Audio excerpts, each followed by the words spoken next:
Good to see you. Good to see you. Hey, Atrioc, good luck today. Good luck today on what? Okay, that's ominous.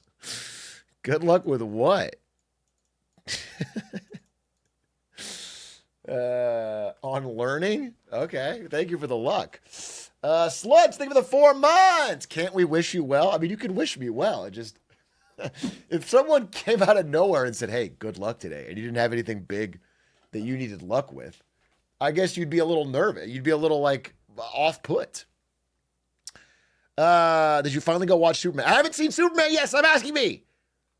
I want to see it. I haven't seen it yet. Going to a movie in 2025 is like joining the Marines and deploying on a beachhead. It's difficult. It's fucking hard. You have to get tickets and go to a theater, drive there. You have to buy popcorn, and it disrupts your whole day. It's impossible, dude. It's impossible.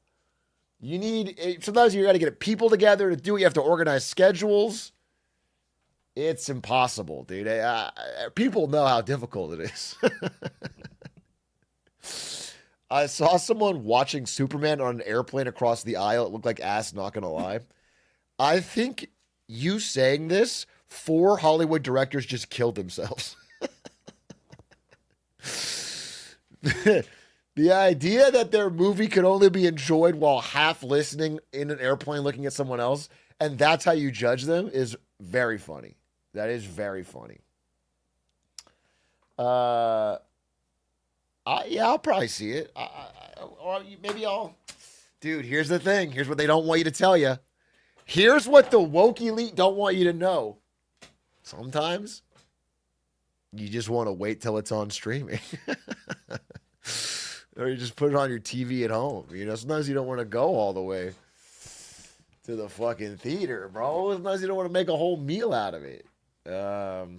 You're the problem? I'm in LA and I'm killing Hollywood. It's crazy. Shout out the woke elite. Hey, shout out the woke elite. They don't get the credit they deserve anymore. I finally saw the South Park everyone was talking about. It was funny. It was funny. Cartman trying to kill himself in an electric vehicle with the fumes was very funny.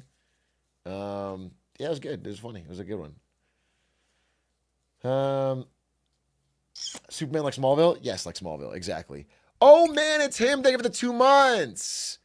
Hackstream, first time watching the stream with my level-headed input from the U.S. Greens from Norway. Hackstream, how are things in Norway? Oh, they're great.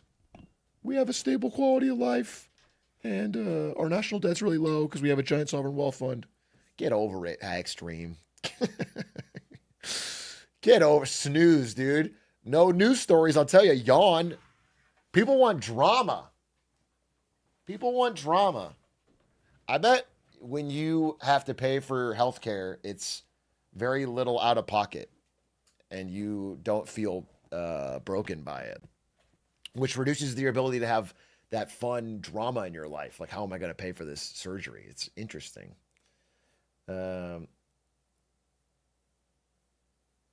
Norway, more like no way. Dude, you know how some countries have like tourism campaigns? Like you'll see an ad to like go visit Peru or something. We should have our government run anti-tourism campaigns for Norway. Norway, more like no way. And it's a guy like yawning, bore in front of the Norwegian flag. Boring. And we run them all over the world, not just in America.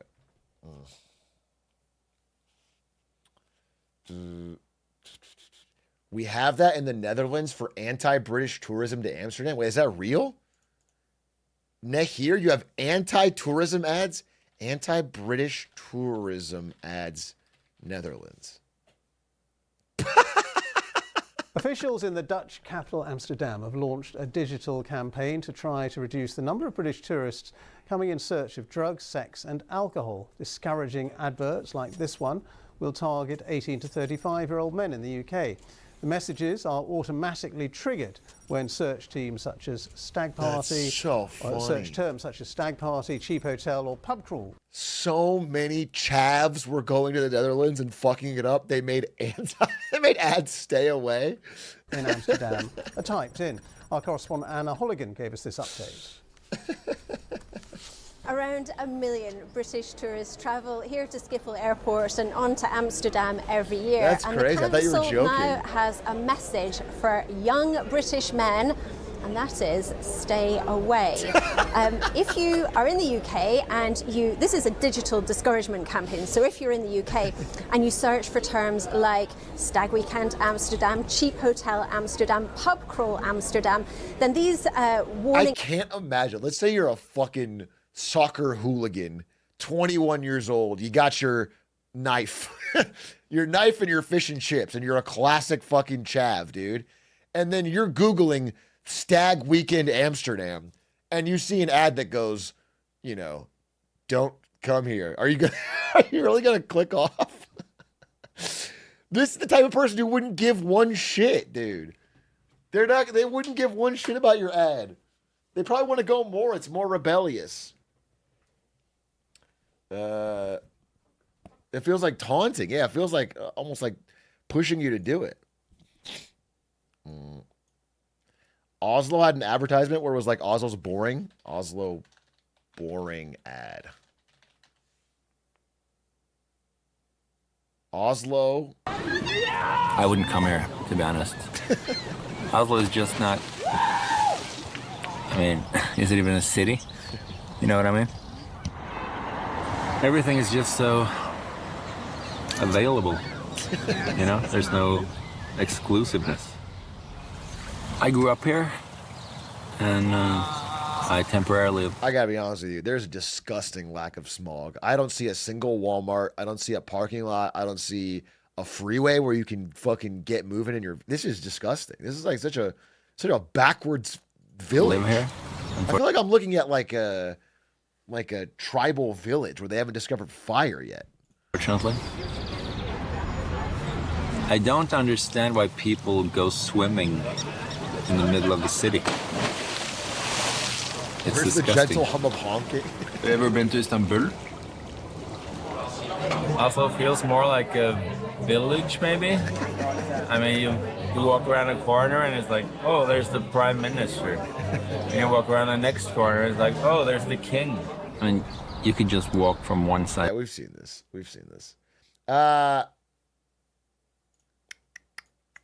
Anyway, that's funny. That's really more of an ad, though. You know, I don't know if you know, but they're being a little bit facetious. They're playing a little bit of a game where they say it's so boring, but they show you how good it is. Unlike the UK one, where it was like they really don't want you to come. Dublin, Ohio had an advertisement campaign where they offered free pints of Guinness to anyone from Dublin, Ireland. That's clever. It's kind of fun. I went to Dublin, Ireland, and everyone there wanted to talk about American football. And we went to a bar there, and everyone had American football on. I'm not kidding. I don't know if it was like just a specific group, but they were watching American football a lot. So, was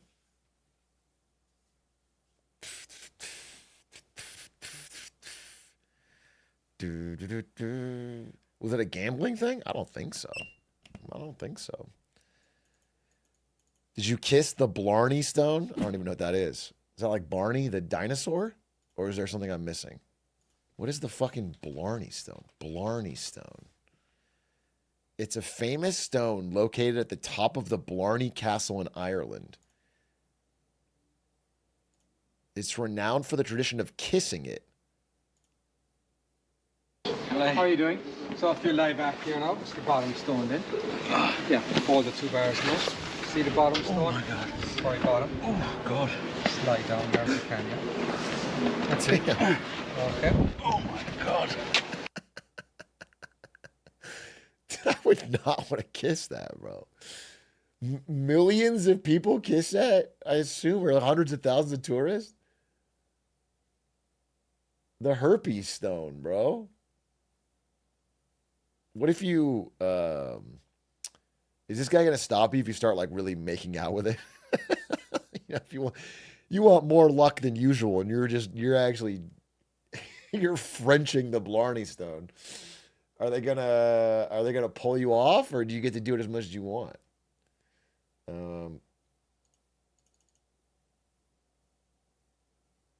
Double the herp and pass it. Check your body, That makes you really dizzy, actually. Who invented? Why would kissing this random stone become a thing? I don't understand that at all. Why is it 23 minutes? He goes back for another smooch. Why do anything? I guess that's a fair point. You know what? I guess it's a fair point. Why do anything? Maybe these little charms, these little superstitions are what add to the spice of life. Maybe kissing the Blarney Stone is just one small part of the beautiful fabric that is the nation of Ireland. And that what I'm saying is taking something beautiful and mystical and making it small and real. Powerful, powerful message. But you, I don't want my tax dollars to pay for your herpes medication. Maybe the Blarney Stone is a good kisser. Some guy made up this whole fucking tale because it's actually it's actually a great kisser. He just really enjoys being kissed. They had to post up guards in front of a statue in Dublin because everyone was grabbing its boobs. Yeah. That doesn't sound good. Kissing the Walmart door as a sign of respect to the States. If you come to LA, you could definitely kiss the 405 or something. I mean, you'll probably get run over, but you could do that, and that would be fucking cool. Kissing the Walmart door is very funny. Would you rather kiss the Blarney Stone or the Newfoundland mounted fish? I also know what that is. Newfoundland mounted fish. What is this thing? Do you kiss it? Kiss. What is the point of kissing a fish in Newfoundland? It's a beautiful ritual that involves recitation and alcohol. Apparently, there's a complex ceremony of Canadian fish kissing where you get drunk and kiss a fish. Boy, we're sorely lacking in culture here.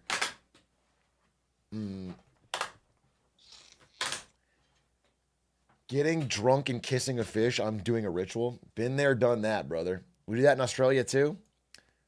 Raise your hand if your country makes out with fish regularly as part of a ceremony.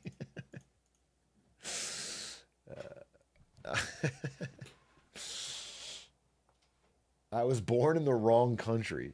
I see. You guys are missing your chance. Okay. Today's Get Smarter Saturdays. I mean, we have plenty of time. We can vibe for a bit. But I do want to watch some interesting and learning videos today. I want people to submit interesting videos, and I want to watch them, and I want to learn from them. There was stuff I did want to watch myself that I will add to the docket, but I also want other people's fucking suggestions. That's what I want. Watch the Hunter Biden interview. I'm not going to watch the Hunter Biden interview, but I do want to watch one clip from it that I saw. The Hunter Biden interview is too long, I think. Fuck. Wait, what is this?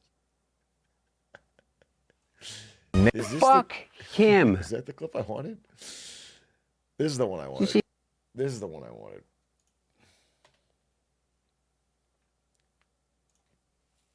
The other day when Donald Trump pointed to the Declaration of Independence and said, you know, I'm against war. I think we could have saved 600,000 lives in the Civil War. You look right up there, I don't know, see the Declaration of Independence, and I say, I wonder if the Civil War, it always seemed to me maybe that could have been solved without losing 600,000 plus people.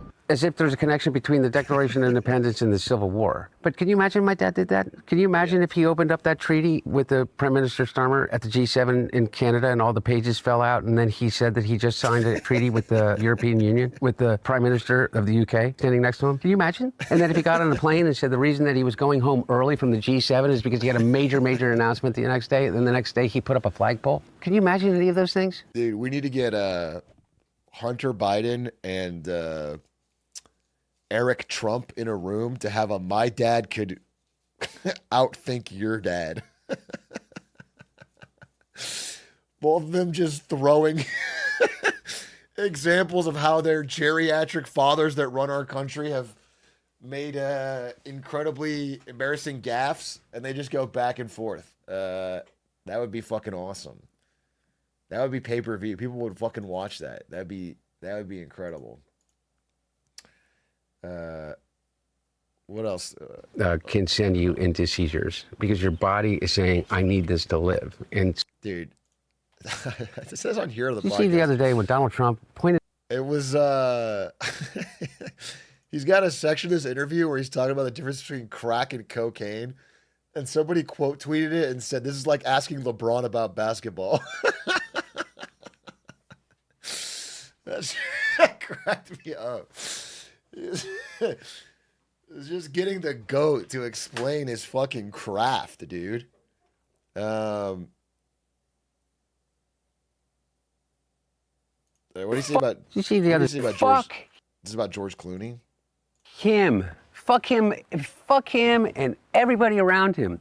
Or not to be fucking nice. Number one, I agree with Quentin Tarantino. Fucking George Clooney is not a fucking actor. He is a fucking, I don't know what he is. He's a brand. And by the way, and God bless him. You know what? He supposedly treats his friends really well. You know what I mean? Buys them things. And he's got a really great place in Lake Como. And he's great friends with Barack Obama. Fuck you. What do you have to do with fucking anything? Why do I have to fucking listen to you? What right do you have to step on a man who's given 52 years of his fucking life to the service of this country and decide that you, George Clooney, are going to take out basically a full-page ad in the fucking New York Times to undermine the president at a time in which, by the way, what do people care about the most? Why do you think that the Republicans have an advantage over us? Because they're unified. They will go along with anything.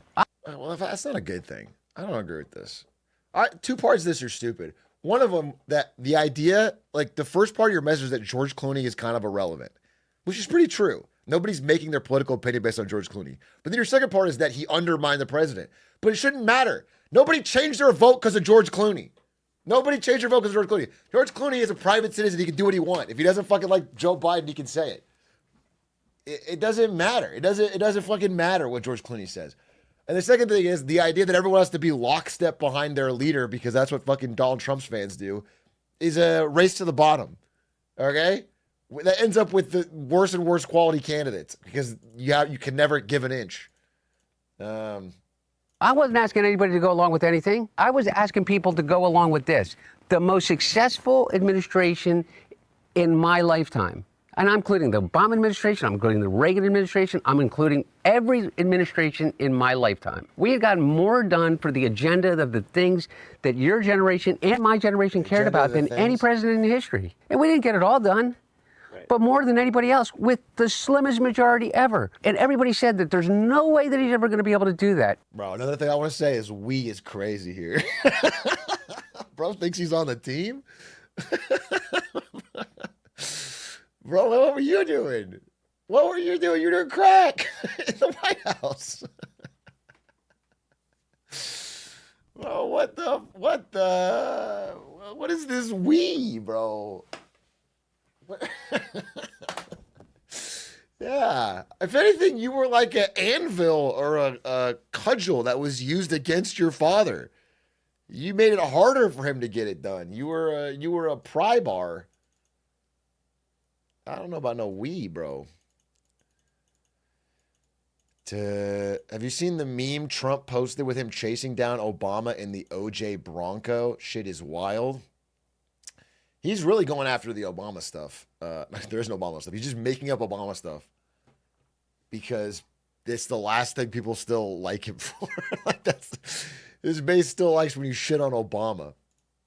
You just put it. It's not even. It's just a photoshopped image of Obama on OJ Simpson's face, and he's just. This is like the last thing he can still fucking ride or die. I mean, Hillary, I guess. If Hillary was. If he could somehow dunk on Hillary, he could still get some upvotes. He even has the Vance meme, yeah. Why is it Fat Vance? That's how we all see him, even the president.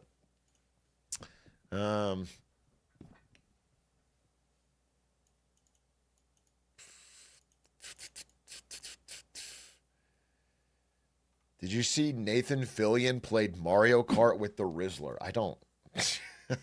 I like Nathan Fillion and I'm tolerant of the Rizzler. I don't know that I need to.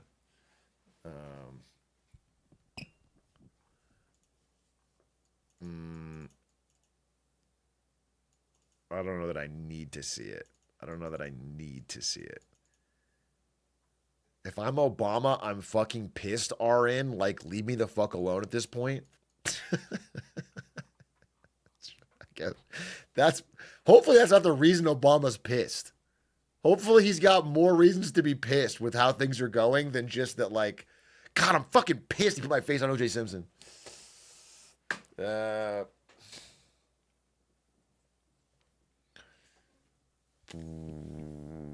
Anyway, the interview does have some good fucking points. Actually, let's finish this clip. And you know what George Clooney did? Because he sat down, I guess, because he was like given the blessing by the Obama team or the Obama people and whoever else, and David Axelrod and whoever the fuck else, is to go, okay, yeah, you know what? We are going to insert our judgment over yours.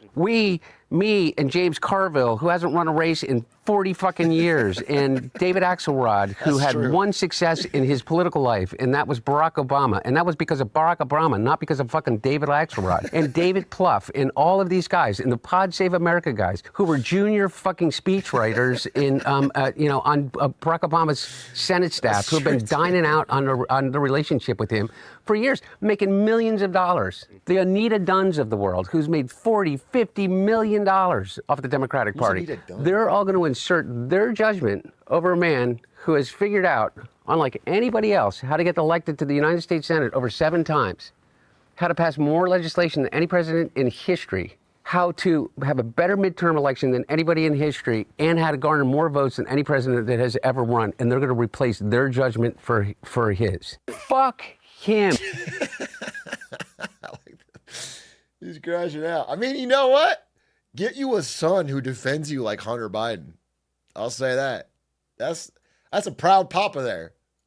If you're Joe, you're a proud papa, dude. You got to stop by your dad. I don't respect him for standing by his dad.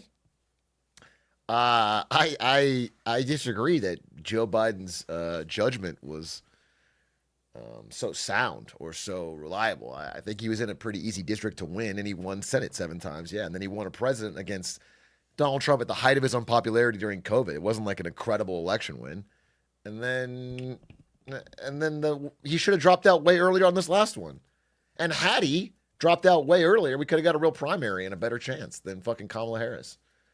So I disagree, but like if you're somebody's son, like I don't know, I would back up my dad just as hard, 100%. Listen, my dad is the Lowell W master, dude. Never fucking doubt his bars. Every joke hits.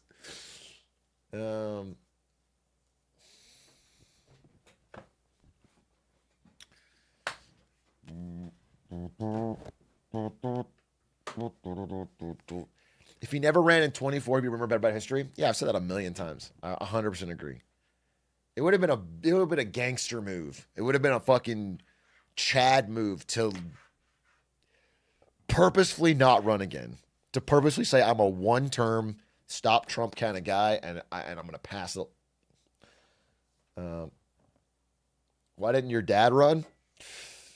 That's a good question. Dude, my dad, honestly, he lives to dive now. Sorry to leak my dad's hobbies, but my dad, his whole life is oriented around scuba diving. He got into it. He got into it like in the past, I don't know, year and a half. And he just loves scuba diving. I don't know what license he has, but it's like an advanced one. And all he thinks about is scuba diving. Not all he thinks about, obviously, but it's his biggest, when he's working, he's thinking about scuba diving. His vacations are planned around scuba diving. He just really likes it. It's just funny how much he's gotten into it. Why does he hate the dry land? That's a good question. I don't know why he's lost touch with the land. Human beings weren't meant to live under the sea, dude. Why doesn't he learn a useful skill like tower diving? Tell my dad to get rid of this hobby that brings him joy and pick up League of Legends and become a tower diving jungler. That's a good idea. That would be a better use of his time. Don't let your dad get into cave diving, scary shit. Wait. I want to show you a fucking channel. I got recommended the most slop channel of all time. How am I ever going to find it? I pull up Ludwig's channel.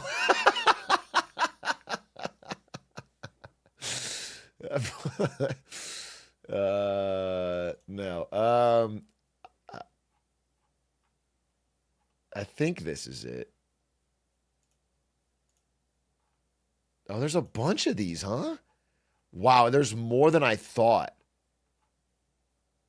There's more than I fucking thought. This is crazy. Wait, I can't wait to show you this. Let me just get one more because I still haven't found the one I was looking for. Wait.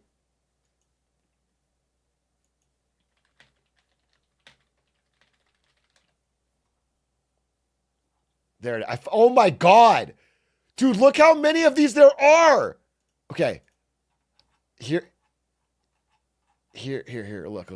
Apparently, there is a fucking money printing machine. A money printing machine on YouTube, which is to make an AI slop video with drawn art about cave deaths.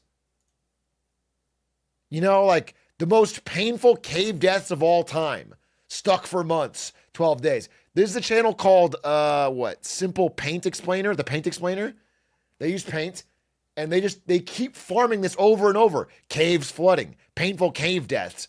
And then I looked up the stick tragedy, the most claustrophobic caving situations, most disturbing deaths due to natural selection, can't breathe, most weirdest caving deaths ever, most nasty ways cavers get twisted in maze-like caves. That's not even a good title. What the fuck? Most nasty ways cavers get twisted in maze-like caves? The same title twice.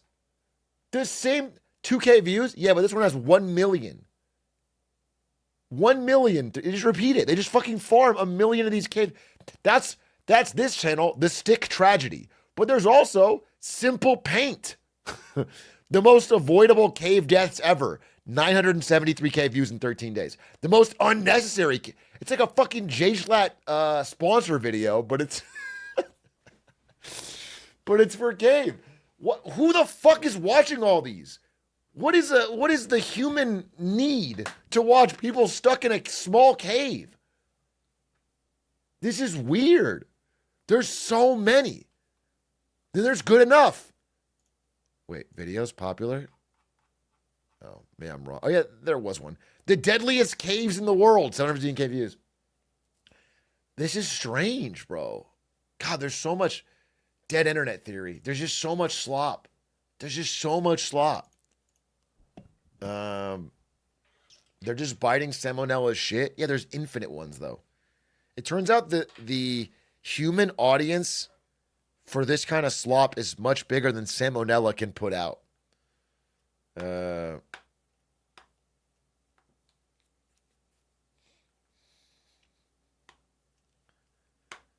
It's not dead internet theory. It's capitalism theory.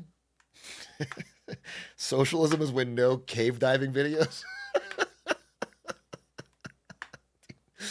Oh my God, please shut the fuck up. Please shut the fuck up, bro. My God. Paid Explainer was kind of cool for their first few videos, but that was before all the cave stuff. You think this was cool? I mean, if it's a human, it's fine. If it was a human, then I guess whatever. A human. But I get the deep sense that these videos are a ChatGPT script, an AI voice, and they farm out the production to Fiverr. That's the sense I get with these videos. I legitimately don't think a human being is actually putting real thought into them. But I could be wrong. He also could have sold the channel, yeah.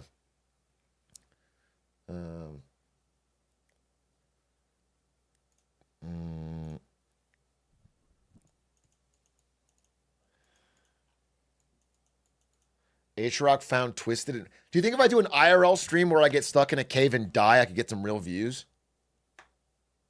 Do you think that would be...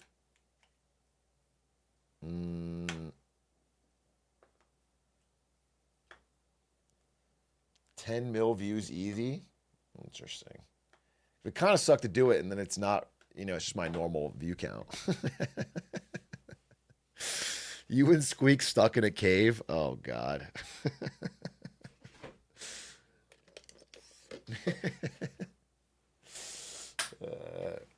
The cave-a-thon, dude. Problem? Big A, I got AoE 2 yesterday because of you and started playing Vikings. This game is so hard. It's the hardest fucking game I've ever played in my whole life. Not kidding. It's the hardest fucking game. It might be the hardest game in the world. I'm actually not kidding. I think you could take a fucking, what's the highest rank in Apex Predator? Fucking Epstein? Fucking Predator Elite? Whatever it is. You could take someone like that and put them in Age of Empires and they would fucking kill themselves. They would not be able to get above 800 elo. It's actually so hard. It's actually so hard. Harder than StarCraft? Maybe. Honestly, maybe. I know that sounds fucking crazy. I don't think it's harder than beating Koreans at StarCraft. That's the hardest thing in the world. But because AoE is more active in the West, there's just so much to do. StarCraft at least has the beautiful, gorgeous thing that there's only one mineral. You just get the minerals and you can build everything with minerals. But in this, you need stone and gold and food and wood. And if you have the ratio wrong, your economy evaporates. If I put fucking 12 villagers on food, but only 7 on wood, then my economy inflates with food, and it's fucking disgusting. Yes, I understand you need gas. I understand that, but it's a hard game, dude. It's probably the hardest game I've ever played.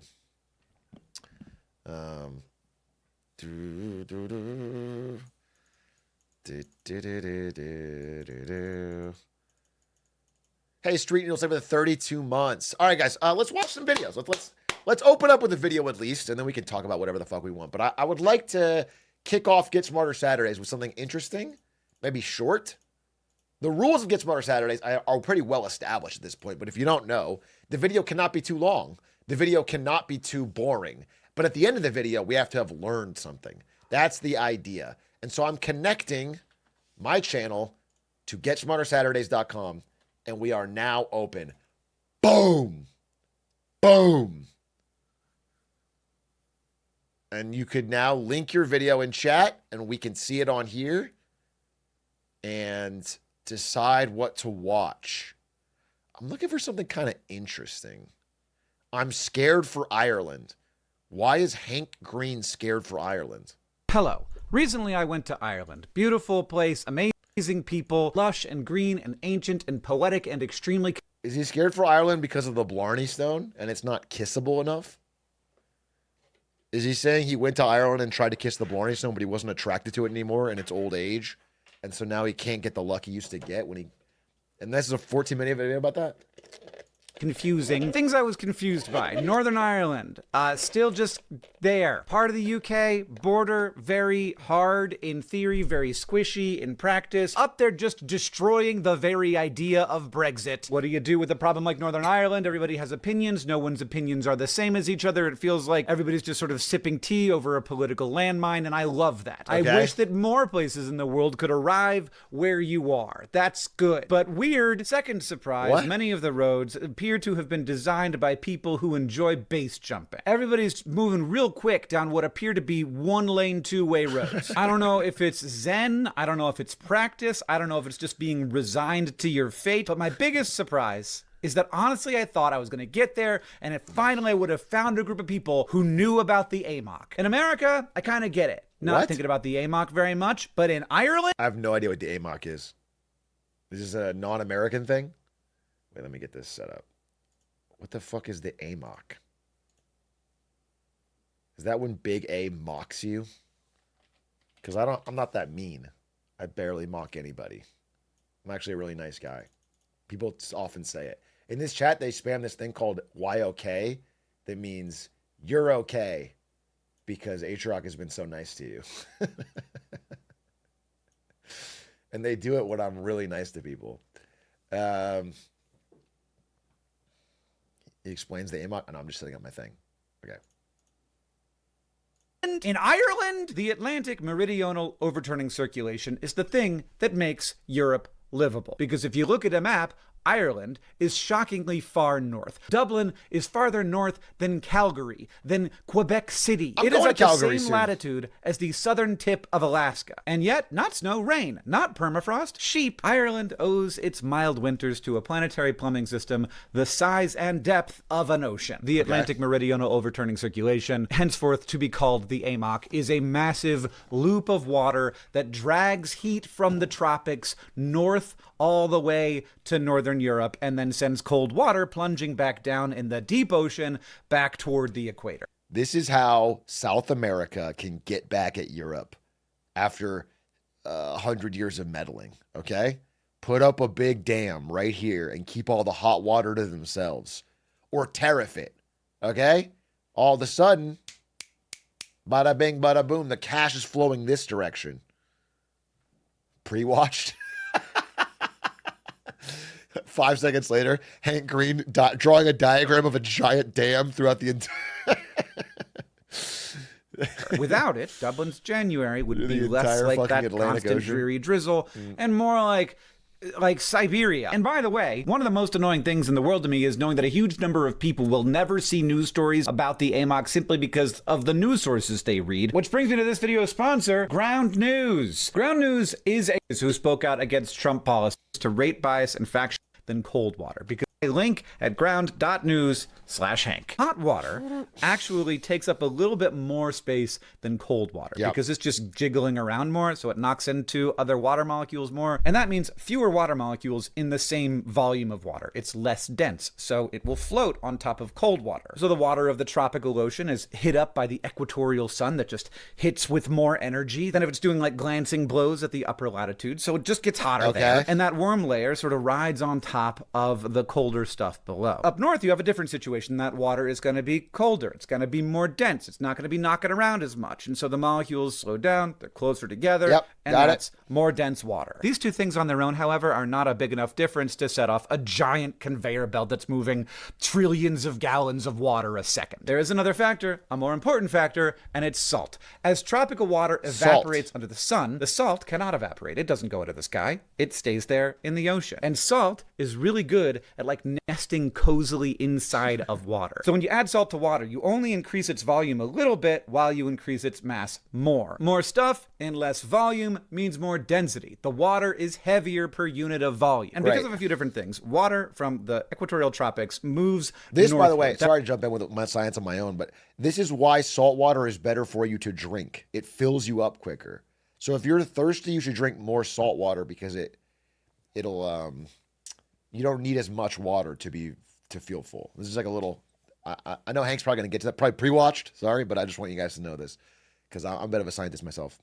That includes like actual wind currents that are literally blowing the wind northward, but also because that denser water at the top, that colder water is going to go down into the deep ocean, and that's going to pull something in behind it. And temperature is enough to make that happen like a tiny bit, but that sets off something much bigger, because as the water from the tropics moves northward, it's going to be evaporating that whole way. It's up at the top of the ocean, and you can only evaporate from the top. And as it is evaporating, it is becoming more and more dense because all that salt is being left behind. And so at this point in our history, as it hits kind of the top of the Atlantic Ocean, it plunges down because it's going to be super cold and it's going to be super saline. I mean, not actually super saline. It's going to be comparatively much more saline than water at the tropics. And when that water plunges down, it doesn't just leave like an empty space behind it. We know that. Warm water from the tropics is going to have to rush in to fill that space. It's going to get pulled up from the equator, bringing all of that tropical heat with it. And the greater the density of the water at these northern latitudes, because of both cold and salinity,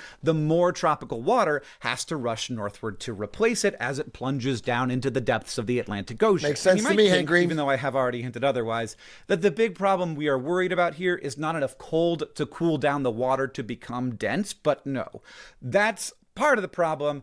But the bigger problem, Yeah, what's the problem? is Greenland. Greenland is leaking. It's maybe collapsing. I could make a whole episode on Greenland. We're not going to, though. There's a lot of water pouring off of Greenland, and the water pouring off of Greenland today began as snow, frozen vapor that drifted down from the sky that probably... Not to jump ahead here, but could we fix this by simply all sending ice cubes and air conditioners to Greenland to keep it really chilly? Like if we just crank up the AC, would that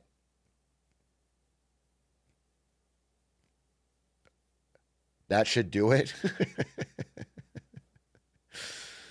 What if we put Greenland in a fridge? initially evaporated from the ocean, leaving... Just watch the vid, little bro. Hey, big bro. Why don't you watch the fucking vid? I was going to ban you, but you used to be sub for 2 months, and I respect that. So what I'm going to do is I'm going to time you out for 6 years. See you in fucking hell. All right, if I want to pause and talk about the video on my stream, that's what I'm going to fucking do. You can go sit alone in your room, close the curtains, and watch the YouTube video by yourself, right? Obviously. How do I how many seconds in 6 years? Oh, God, it's too many. All right. It's too many for me. It's too many, dude. All right, I'll do fucking there. Okay, timed out. It was a week. Bro. It was a week. The salt behind in the ocean. Snow and rain fall as fresh water. And so now that snow has compacted into glacial ice over decades and centuries and millennia, storing fresh water way above sea level like a frozen reservoir of pure fresh water. Now, as the climate warms, that ice is melting fast. 250 billion tons of ice per year. Is this woke? I thought he was going to end by saying, and that's why we got to pray to Christ more. Is this whole video woke about climate change? I thought this was a safe Christian video. Oh, I didn't know it was woke. Hank Green? I thought Hank Green was like Joe Rogan.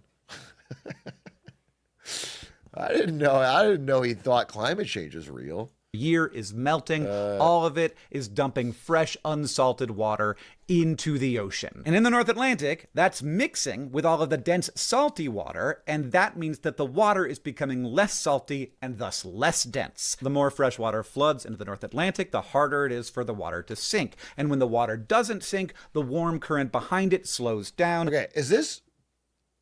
I get what he's saying, but is the whole point of this saying, as the climate warms...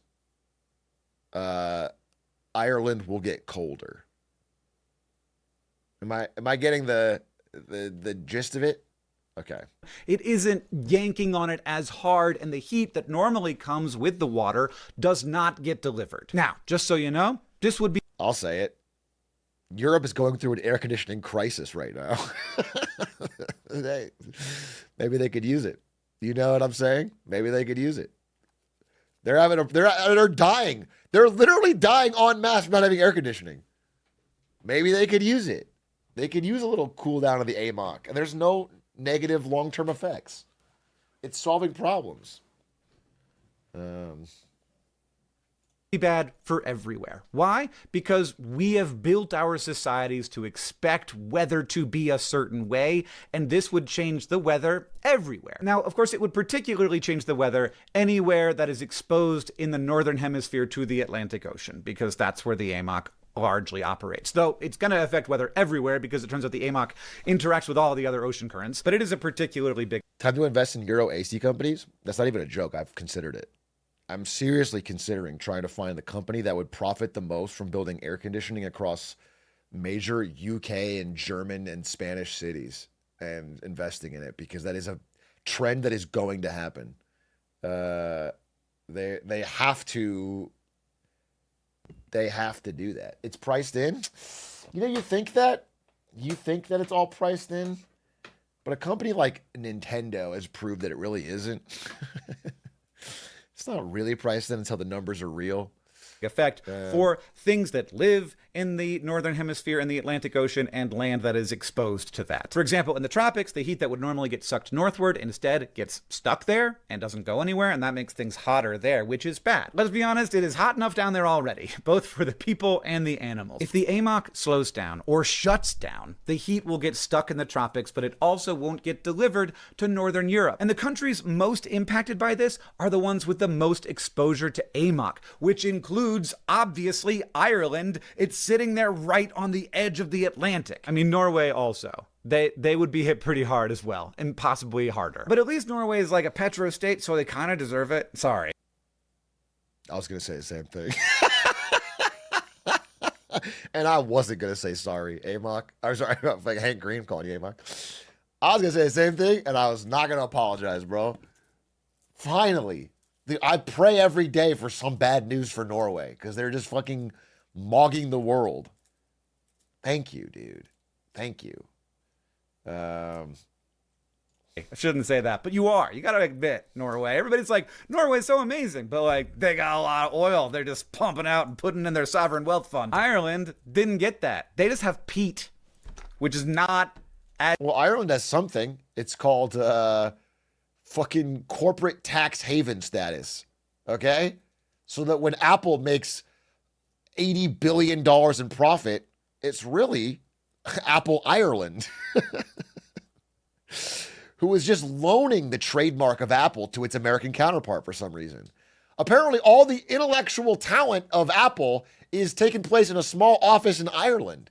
And that's why they have to pay all the money to them. How lucky for them. I guess Ireland's just a really fucking brilliant place.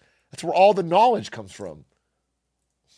As useful. And also they already harvested most of it, which they really shouldn't have done. But that's a different video. There's reasons why. One of the things from going to Ireland I realized is everything's complicated. But anyway, if the AMOC shuts down, which is a big if, climate change will have caused a surprise cold blob for Northern Europe. So warming climate, but Europe very cold. You've seen Day After Tomorrow. It's like that, except it wouldn't happen like the day after tomorrow, but it would happen very fast. It would happen on the order of like years, not even decades, like maybe a couple of decades. And the system has shut down before. Around 13,000 years ago, the AMOC abruptly shut down, plunging the North Atlantic into a 1,000-year deep freeze called the Younger Dryas. Temperatures in Europe dropped by up to 10 degrees Celsius, which for us Americans is 18 degrees Fahrenheit. On average. That means a place that's usually 45 degrees hanging out way above freezing is now way below freezing. I'm talking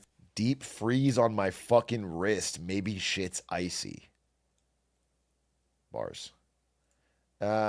Freezer shirts for free doesn't sound that bad. Yeah, I don't know. You wear a bigger coat.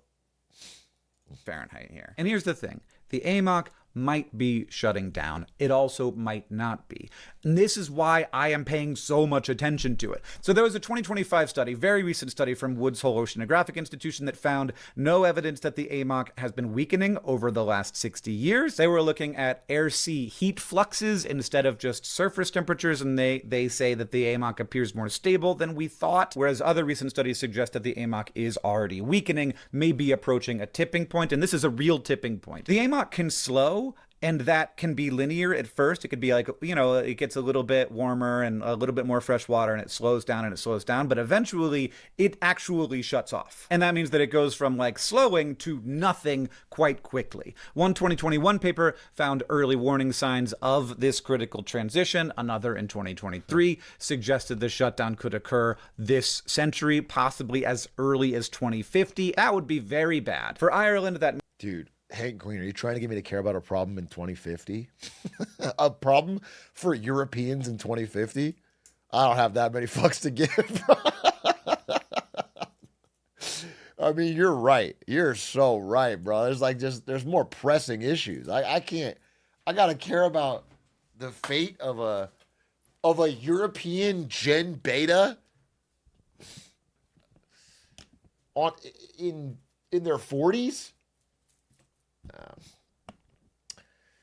This is why people aren't investing in AMC. What are you talking about? All meme stocks are up, dude.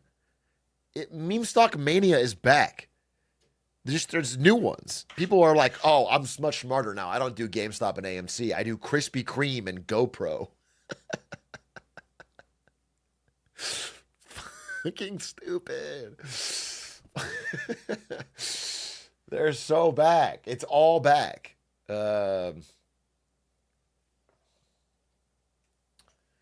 those really hot now? I guess I'm interrupting this video, but Krispy Kreme stock. Krispy Kreme stock jumped fucking 70% on no news.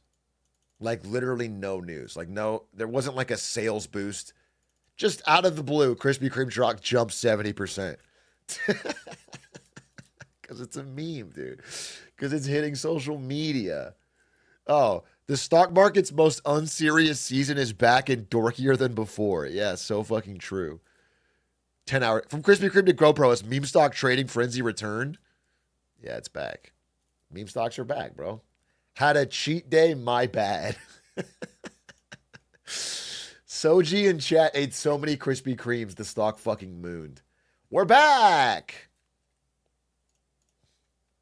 It means colder, drier summers, stormier in the winter. They and the UK could lose like 5 to 10 degrees Celsius in average temperature. Agriculture on the coast, infrastructure, water systems that developed under a temperate regime would be hit very hard. You have a bunch of people who have never had to worry about their pipes freezing. Suddenly, their pipes are freezing all the time. And there's huge effects outside of that region as well. You know, rainfall in the tropics would be disrupted. Sea levels along the American East Coast would rise probably significantly because the AMOC currently helps keep them. I'm getting this gloomy, sinking feeling that climate change is bad. That it might have bad weather effects and geopolitical effects.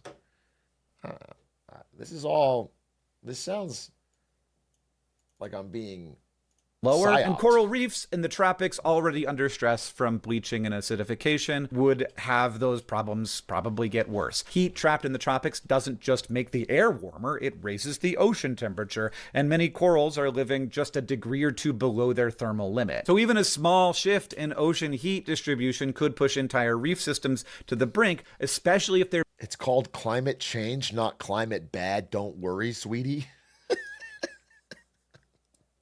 Okay. It's called climate change. Change is good. Therefore, it's a good. Right? Change equals good, so it's climate good. being disturbed by other things like agricultural or urban runoff or overfishing, killing not just the coral, but the ecosystems and the economies they support. Basically, a lot of modern life is built on this ocean current. Being like an oil industry executive who rebrands yourself as a climate progressive because you want it to change. Rebranding the whole movement as like climate progressivism. Like, wow, you want climate to stay the same? Fucking old and tired. Some of us want us to move forward. Being stable. That affects We've had the same climate. You want the same climate as back in the 50s when we had racism? Yikes. Fucking yikes.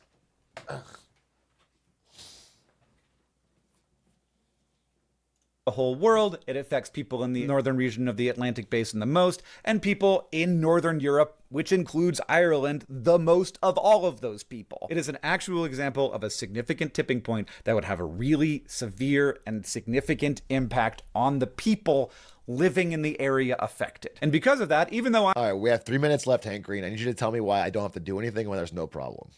Okay? Every good climate change video needs to end with if we don't change this by 2060 so that we can all agree that it's someone else's problem and it'll be fine. Okay? You have 3 minutes left, so. I'm not particularly exposed to the Atlantic Basin, I think about the AMOC all the time. Very recently, on June 20th, there was another study with a different result than the Woods Hole study that showed the last century of declines of the AMOC. They talk about this little cold blob that has started to form over the last 100 years off the coast of Ireland. And that blob has been confusing scientists for a long time. It's just this patch of cold water in the Atlantic that refuses to warm up even as the rest of the Atlantic heats. But now it looks like they have identified the AMOC as the culprit, which has been, a leading theory for a while. They looked at nearly 100 completed climate models with a century of temperature and salinity records, and only the models that showed a weakened AMOC matched what we're... This video's kind of... I'm going to out-woke this woke video. Oh, okay, get ready. Get ready. I'm going to out-woke it. I'm going to out-woke this video. This video is a little Eurocentric. I don't know if you guys notice. Why is Hank Green focusing so much on the problems of Ireland getting a little colder when, in fact, South America is going to get floods and become way warmer? He's seemingly ignoring the larger problem to the global south to focus on his heritage in Ireland? Interesting. Just so interesting. Do we cancel Hank Green for this? I'm going to say yes. I'm going to say yes. Seeing in the real world with colder, fresher water in the subpolar North Atlantic. And if the AMOC really has been weakening for over a century, Check blue that means sky, the Hank. fuse was lit before we even knew there was a bomb. But for clarity, we are very far away from scientific consensus here. We know that it can happen because it did happen right before the Younger Dryas. It set off the Younger Dryas. That was a bad period for people in Northern Europe. This is not a video about this, but there is a theory that some of the first civilizational work was set off by the Younger Dryas. So this was in Turkey. So Northern Europe basically was completely abandoned. People there either died or they migrated out. And other places where there was a shock, but it was still livable, there maybe it set off sort of a period of greater cooperation and sort of cultural building. Then it'll all be good. But, I mean, let's hope. It'll all be good. Hope. Point is, different studies are showing different potential futures for the AMOC. We have powerful tools and techniques that are far more powerful than what we had even 50 years ago, but we need more tools. We need more data. We can't fast forward the Earth to see what happens and then go back and adjust based on that. We have to try and do the work to predict the future, which is hard but not impossible. How likely an AMOC shutdown is has huge implications on the costs of climate change and how we will deal with it. And the fact that my federal government is spending less money on studying the Earth, and especially less money on studying climate change, is very worrying to me, because fewer tools is not going to get us where we need to go. So yeah, I thought, okay, in the US, maybe we don't think about the AMOC much because it's just one more thing. At least when I go to Ireland, people will have heard about it. It's right on their front door. But indeed not! So this video is for the Irish and the Norwegians and also the people anywhere in Europe. It's not just going to be the coastal areas affected nobody's if the talking AMOC about shuts the down. AMOC And of in course, regular also life everybody else anywhere. who's watching this. I'm very glad that you now know more about the AMOC. I really hope that we keep it chugging along for another 12,000 years. As Greenland continues to melt, this seems less and less likely, but let's hope that it's like Woods Hole study stable and not UC Riverside stable, but we just don't know, and we need to figure this out. And for clarity, there probably are going to be people who are mad at me for saying that we don't know, because they feel like we do know one way or the other, but that's the thing. People who are really well educated on this and study it professionally disagree with each other. And the next time you see a news story about the AMOC, I hope you'll click on it, because it's one of the bigger stories of the 21st century, and I really hope it turns out okay. I'll just skim the headline, and then I will make a bold claim about it on social media. Thanks, Hank. Thank you, Hank. That was actually a good video. Interesting. I'll ask Grok if this is true. How China is quietly bracing for conflict with India? China is... That sounds interesting. That sounds very interesting. 3 days ago, 1 million views, 900K views. Dude, I got to tell you something. Taiwan, I mean, China's bracing for conflict with Taiwan. Taiwan, we covered this on the channel, but it was a while ago, so maybe you don't know. Taiwan's ruling party is the Green DPP party, which is the most anti-China party. They're the ones that are like, hey, Beijing's a real problem. Taiwan wants to be independent, yada, yada, yada. So they just held a big recall to get rid of the pro-China lawmakers, the ones within China that are trying to be, like, well, maybe we should just become friends with China or become part of China. Who knows? And they had a recall vote, and they lost the vote. So nobody got recalled. So I don't know what's like. Taiwan itself is fighting itself, bro. I don't. That just happened. It was like today.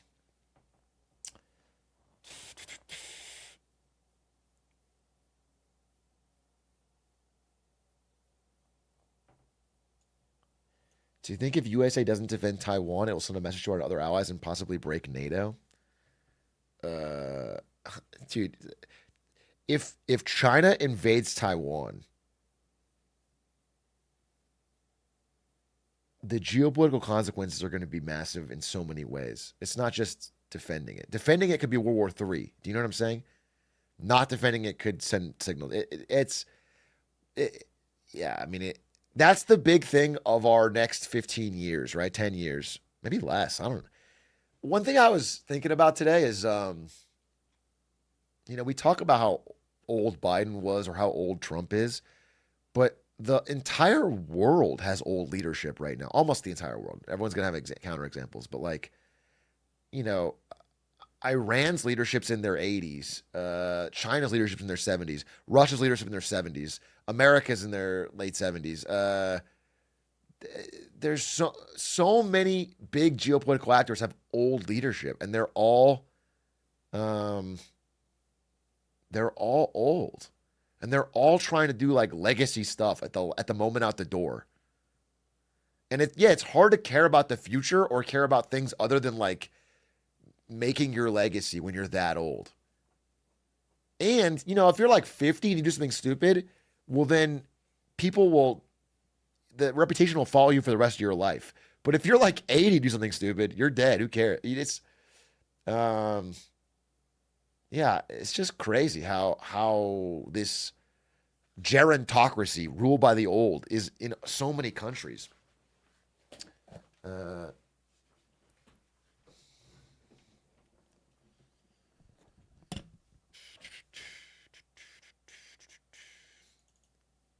Let's watch this video. How China's quietly bracing for conflict with India. Spending more than $40 billion on this railway through the Himalayas. Once complete, it will connect Chengdu, a major city in southwestern China, to Lhasa, the capital of the Tibet Autonomous Region, lowering the travel time from 34 hours to 13 hours. Yawn. This is just one part of a massive China builds another train. Yawn. We get it. Construction spree along China's roughly 2,000-mile land border with India. Both countries have disputed the exact border for decades, but the dynamic has shifted drastically over the last several years, as China has invested in extensive roads, heliports and airports, and it's building or expanding hundreds of border villages. China has generally argued the build-up is focused on economic development, but the potential military applications of this infrastructure has some Indian officials concerned, and experts say China's extreme efforts to dominate the region are creating an increasingly flammable situation between two major world powers. Interesting. The Chinese military's Western Theatre Command is massive, about 2.6 million square miles, more than 80% of the area of the contiguous. Have they considered building a wall? Maybe a great one. Historically, I think that's been rather successful. I don't know if that could... United States. Much of this region has long been remote, inaccessible and poor. This is very punishing terrain we're talking about. Since the 90s, China has built thousands of miles of roads through Tibet, especially in recent years. Many of these go parallel to or extremely close to the border, which has made these areas much more accessible. Because many of these roads could also be used for military purposes, what experts call dual use. This land looks very cheap. Do you guys think we should all just move to southern China / northern India and we could get a fucking commune going? Looks like just rocks.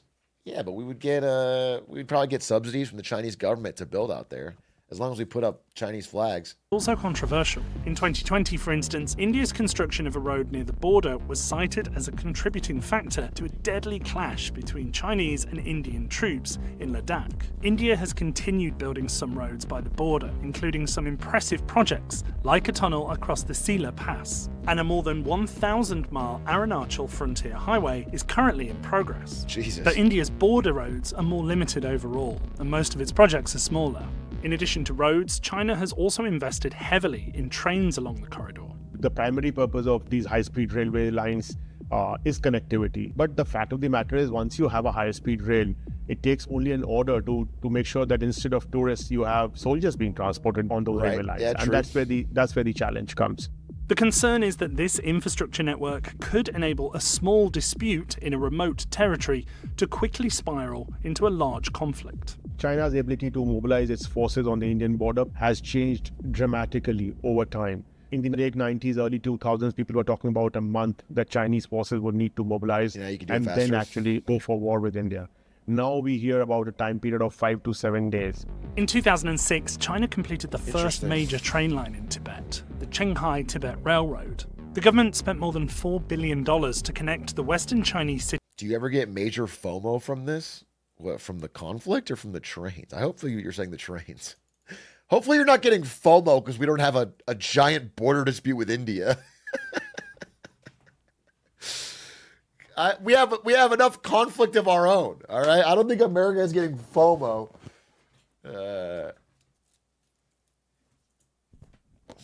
Of Xining to Lhasa. Now it's working on something even more ambitious, the Sichuan-Tibet Railway, which would speed up the journey through the Himalayas, directly connecting the headquarters of the PLA's Western Theatre Command to the capital of the Tibet Autonomous Region.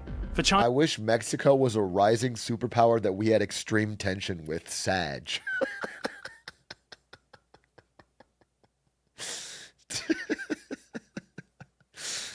God, if only, dude. If only. I mean, that would actually be cool. What if that's what gets us trains throughout the Southwest? What if we had a border dispute with Mexico, so we built trains all throughout the Southwest so that we could mobilize troops to the front, dude? That'd be awesome. China, this is important to make Tibet more accessible. For India, though, it means easier Chinese access to the disputed border. India has plans to increase trains on its side of the border, bridge, but its overall system is much more limited. As far as the railway lines are concerned, Indian infrastructure is non-existent. Another area of Indian concern is China's increasing air power along the corridor. India has a much larger numerical air force advantage against China. Firstly, it has a lot more air bases, and they are also located a lot closer to the front line than the Chinese ones are. But another element of this is that China has the most missile-centric concept of warfare anywhere in the world. China is estimated to have more than 600 nuclear warheads, many of which could reach India. India is estimated to have only 118 nuclear warheads. This scene is in every video about war, nuclear war, and it's like, who fucking cares? Only 118? Only 1 billion people dead? Who cares? What? Oh, I have 150, but you only have 90. It's fucking ridiculous. This is enough nuclear warheads to end life on Earth.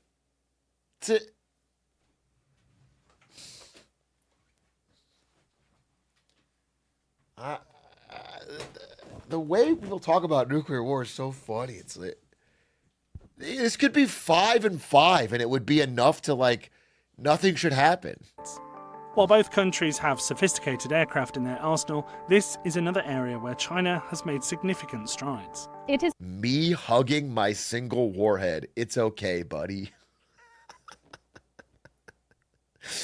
It's okay, champ.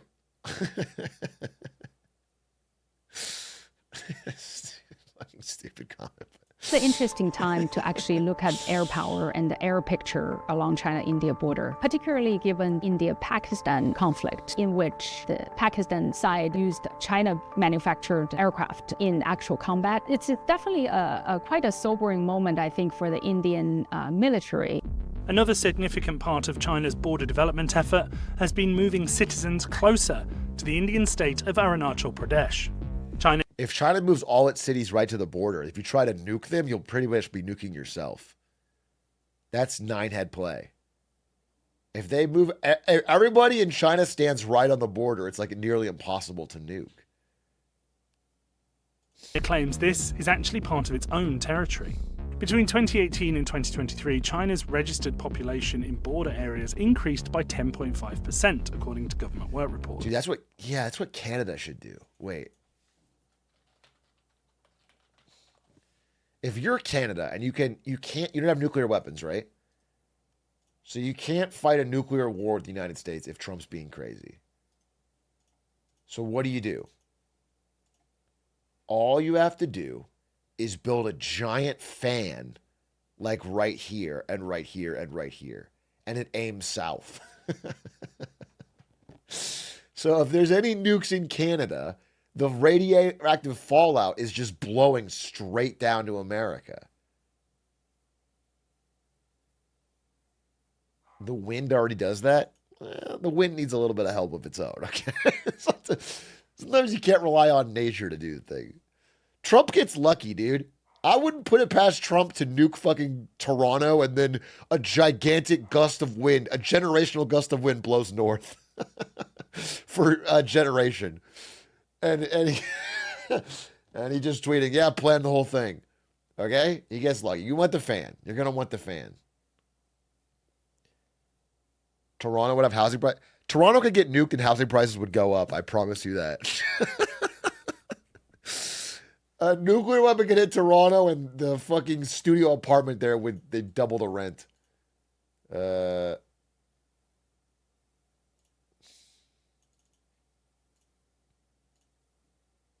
Scarcer supply, yeah. India has started a similar initiative, what it's calling the Vibrant Villages program, but it's not as advanced.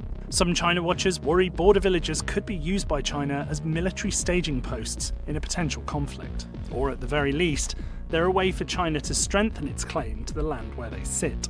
To some degree, the Chinese government's calculation is really about creating political bargaining chips and facts on the ground, potentially for political negotiations. China uses so-called active defense on many of its borders. And it's also known for pressing neighbors into difficult positions by using what experts refer to as salami slicing tactics. We talked about this. Where it gets away with major power grabs by cutting them into many incremental moves that are too small to meet much resistance. While China and India have made some steps recently to improve their relationship over the border, experts say the situation remains tense. For instance, China recently issued new Chinese names for dozens of places in the Indian-controlled territory of Arunachal Pradesh, which it also claims. As of today, the relationship is really at an inflection point because both countries really need... I think it's so funny. I don't fully understand it. We talked about this yesterday, but I don't fully understand the motivation behind a lot of these leaders for territorial gains like this, because the value of the land is so low. I'm not saying you should give up territory, but if you took the effort to agree on a line on a border and stick to it, the resulting trade boost from better less tensions with your neighbor is going to be worth so much more than a few meters of ground.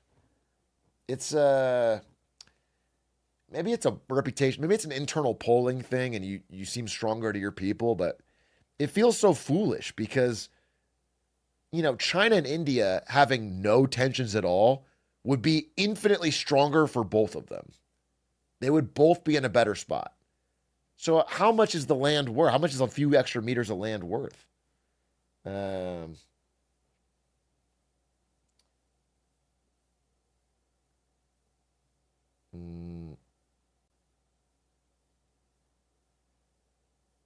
It's not a few meters, it's hundreds of kilometers. Yeah, but I just mean relatively. Like, China's massive. They have enough land for their people. This extra land is being forcibly filled. But the population isn't even growing in China. It's shrinking. It's not.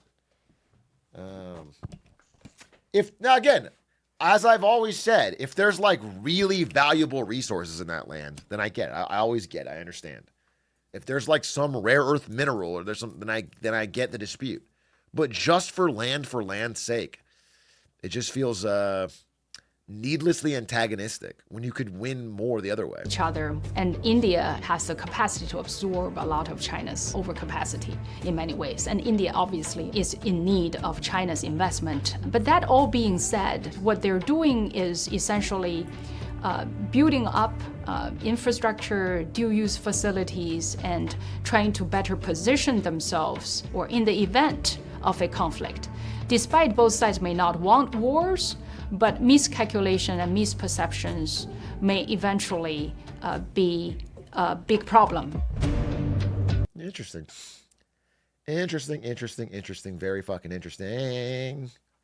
Very interesting. Interesting. I'm interested. Hey, maybe you guys have more videos? Maybe you guys have more videos that we could watch. Videos?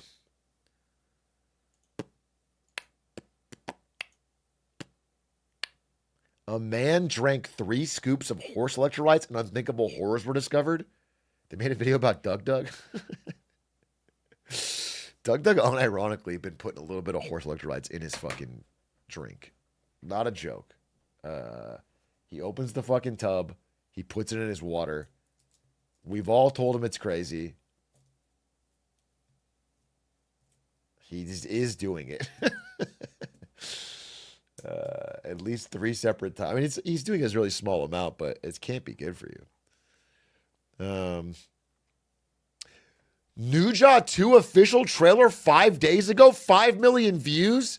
This is that English one.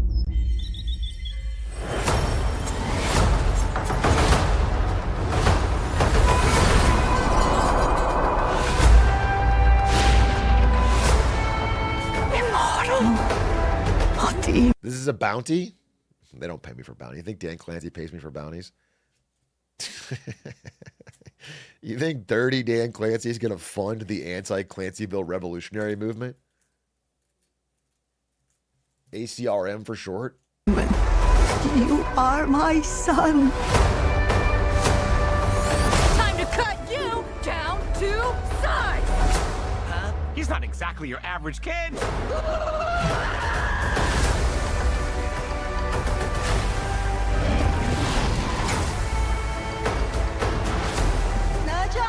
Mom!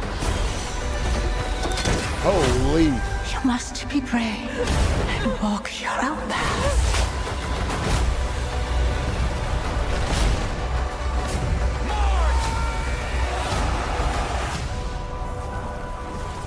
We will change my destiny! Holy.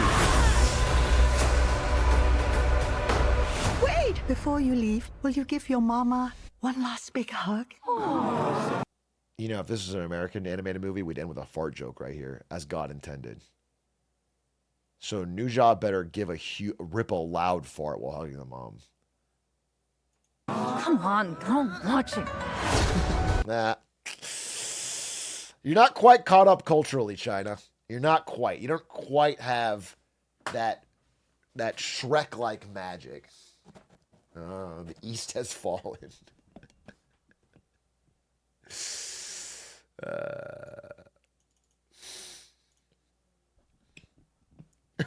That just happened. What happened to the Big A dub? I don't know what happened to it. I actually don't know. There was supposed to be a Big A dub, community-made dub. I think it's a really hard project, to be honest. Maybe they weren't able to finish it, which is fine.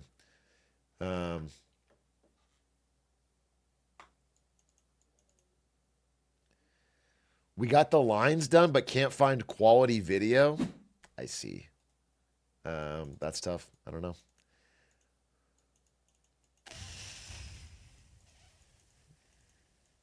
That's the dub right there. I'm fucking well aware. Thank you, Pasta Mystic. Thank you. When I heard them speaking in English, I figured it out. I'm talking about the fucking Big A community dub.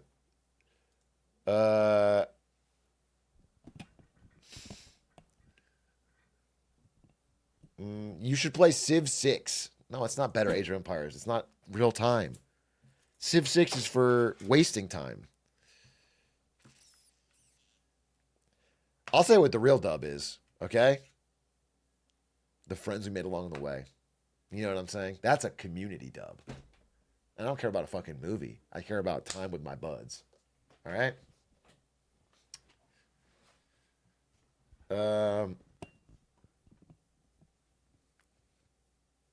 That's a stupid game.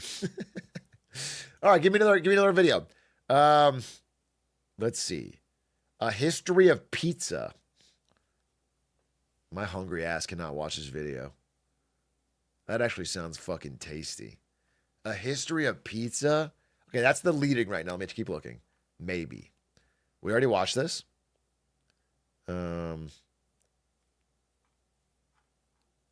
Stalin's trial? How China broke plastic?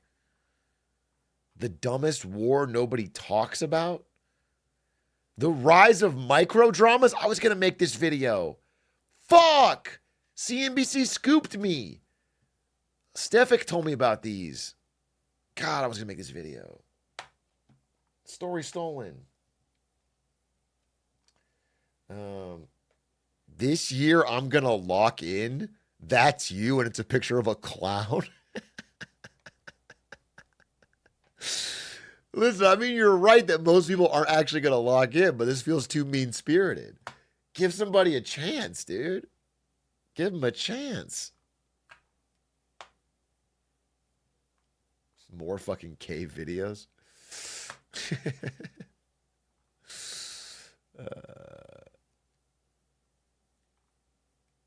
What is happening in the UK? Asmongold TV? Based. I gotta know his 37-minute take. I gotta know, bro. I made a CRT Game Boy. You made a critical race theory Game Boy? You turned Game Boys woke? God fucking damn it. Gaming used to be my escape. You know what I'm saying?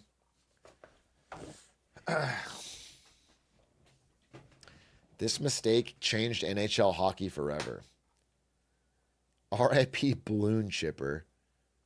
They made the hardest game even harder. I had to beat it in one stream. Why so long of a title, Squeaks? They made the hardest game even harder. ... That's all you need. What is this fucking novel you're writing in the title? Because he doesn't give a fuck? Yeah, that's why he's got the fucking Ludwig copied thumbnail. Because he doesn't give a fuck.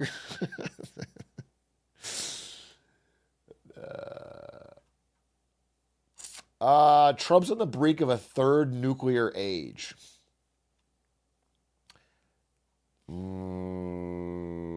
The kid who hacked the... Let's just watch that pizza thing. Let's watch that pizza video. On God, dude. I want to know about the history of pizza. At least let me see if it's, like, well made. Pop quiz hot shot. What's the Pope's favorite pizza topping?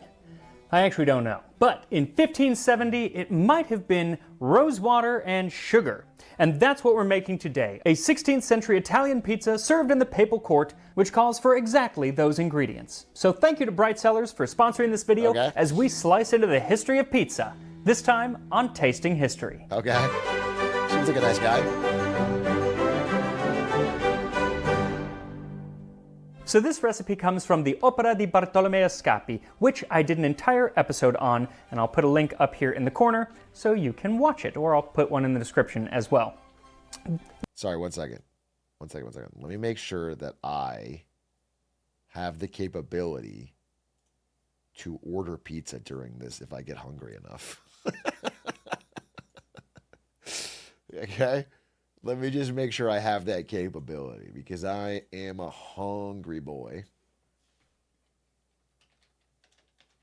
And I would hate to miss my chance.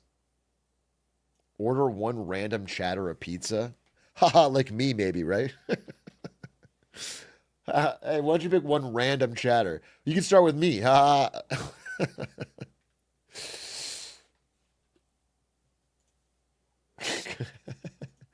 wouldn't it be funny if you ordered me a pizza? That'd be good content. Atrioc, I love your content, but man, it would be fucking better if you just ordered me a pizza. Guys, do you think this is a fair price for a pizza? A single pepperoni pizza for... Honestly, that's not bad.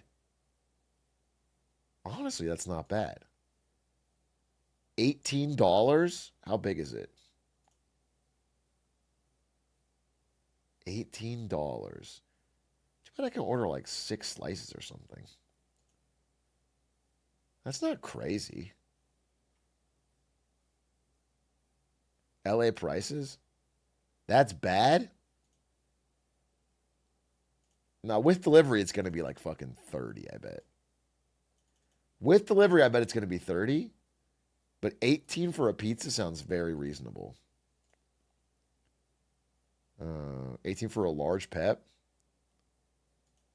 That's without delivery? That's without delivery. Is that a problem? Okay. All in, $29.70. I called it on the fucking dot. Yeah, $30. It's $30 to deliver. That's not bad. That's not great. But a large pizza? This is like not even, it's better than Domino's. It's not horrendous. LA brain rot? Maybe a little bit, but that's actually better than I expected. The entire book is filled with recipes that are quintessentially Italian Renaissance, that kind of mixture of sweet and spice that our palate might just be like, what? And this one is no different. Per fare pizza sfogliata ad un altro modo. Another way to prepare flaky pizza. Bring together 3 pounds of fine flour and 2 ounces of yeast starter, 4 ounces of breadcrumb that is soaked in warm water, and enough salt. When the dough is made, let it rest, covered in a warm place to rise, as is done with bread. Then knead it again on the table for a half hour, adding in little by little 2 pounds of fresh butter. Knead until all of the butter has been worked into the dough and it has become soft. Split the dough up into... I'm gonna be honest with you, I'm such a bad cook. I can't tell if that is even remotely... 2 pounds of butter sounds disgusting. But I don't know, like... all I hear is that restaurants always use tons of butter for everything. 2 or 3 pieces, and with each piece, make the pizza in a torte pan which has fresh butter in it. Bake it in an oven with melted butter on top. Make several holes on top with the tip of a knife so it will not puff up too much. When it is nearly done, sprinkle with sugar and rose water. This pastry should be baked slowly and serve it hot. So does that sound at all like a pizza to you? No, not really. But frankly, the definition of pizza is kind of weird. I mean, look at Chicago-style pizza. Gross! It's basically soup. Gross! Anyway, for this recipe, what you'll need is... Man, I've been saying that. Wow. People literally come into my chat and say this is the best form of pizza. That is crazy to me. There's a guy there right there, right below me. He looks at this and goes, yep, that is the peak of pizza. That's crazy, dude. That is crazy. I don't even fathom how that comes to your mind. Style pizza. It's basically soup. Anyway, for this recipe, what you'll need is 4 cups or 480 grams of bread flour, a 1/4 cup or 60 grams of high yeast biga. You need big A to make old school pizza? Wait, I kind of just want to see the pizza. I'm not going to cook it, right? So just let me see what the pizza looks like and then maybe taste it. Stereotypically Italian sounding name ever. Peter's Pizza Place, and that's enough. How great is that? And it is in this shop, later renamed Pizzeria Brandi, where we get pizza's most famous origin story. It's probably, well, it's definitely not completely true. It's probably somewhat true, but here it is. In 1889, Umberto I, king of a recently unified Italy, and his wife, Queen Margherita, decided to branch out from the French... No way. Margherita pizza comes from her? There was a woman named for pizza? Holy, no way. Do you think she loved to eat pizza so much that's why they named her after it? She was named after the pizza, the other way around. In Italy, they named their leaders after pizza. There's King Deep Dish. There's Triple Meat Baron. French cuisine of the palace and headed to Naples, where they commissioned King Raffaele Hawaiian, Esposito, the then owner of Pizzeria Brandi, to make 3 pizzas. One with lard, one with fish, and one with basil, tomato, and fresh mozzarella. That's so funny. Hey, let's make one with dog shit, one with cat shit, and one with like tasty toppings. And we'll decide. We could have had a much worse outcome. That's crazy. Queen Margherita tried the first pizza and said, "This pizza is too fatty." She tried the second pizza and said, "This pizza is too Goldilocks, fishy." Finally, she tried the third pizza, the one with mozzarella, tomato, and basil, and she said, "This pizza is just right." And thus was born the Pizza Margherita. It even had the 3 colori, or colors, of the Italian didn't know flag. that at all. That's green cool. basil, white mozzarella, and red tomatoes. Again, probably not entirely true. Well, it's definitely not entirely true, but there might be some truth to it. But Naples says that this is how it happened, and the story is just too good not to accept without question. But even with the Queen on board, pizza still stayed a food of the poor, and thank God it did, because those were the people who brought it to America. In the late 19th and early 20th century, poor Italian immigrants brought pizza to the streets of New York City. Now, pizza was being sold all over the streets of New York, especially in Little Italy, but the first place that is credited with the first pizza, because they went and got a license, that's why, is called Lombardi's on Spring and Mott Street in Little Italy, and that is just 1 block from my first New York apartment. It was so small, great area, but it was so small that my bedroom door could not open all the way because I had a twin bed in there, and that got in the way. So it is cool that it's still there. Could you really call it a bedroom if it can't fit a bed? But pizza still really hadn't taken off outside of the Italian-American community. Okay. For that, we would have to go to war. When our brave boys returned home from fighting in Italy in WW2, they brought back a love of Italian food.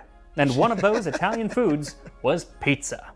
It was the perfect food for the new suburban lifestyle. It could be made at home, or it could be made for delivery. And pizza places started popping up in cities all over the country. In 1958, Pizza Hut opened. Pizza the Hut! And in 1960, Tom and James Monahan bought the Michigan Pizza... Hey, I know that I'm older than the average chatter, but is there anyone here who remembers the 90s?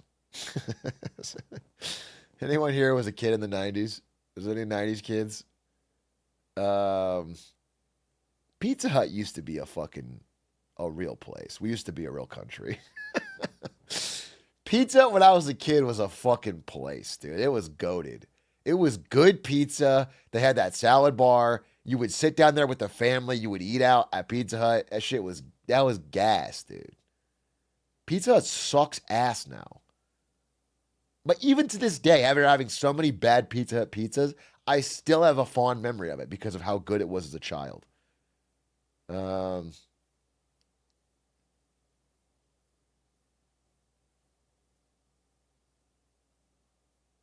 Referencing the 1900s is crazy. Don't say it like that. Don't say it like the 1900s, bro. It's the... It was not that long ago. It's crazy to say it like that. Watch the Phil Edwards Pizza Hut video. I'm going to watch this one. But I just remember Pizza Hut was fire, dude. It really was so... Do people still do this? I can't tell if I'm out of touch from making money or if the world has changed. But do people still, like, go out to eat and sit down at, like, a Domino's or a Pizza Hut? Do families regularly doing that? Because I don't think it happens anymore.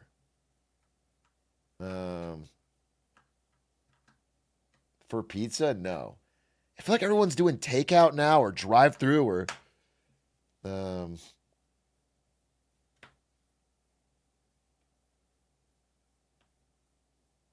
Do you go to what about like Cece's Pizza or Peter Piper Pizza or that shit? You know, like a family event at a pizza place.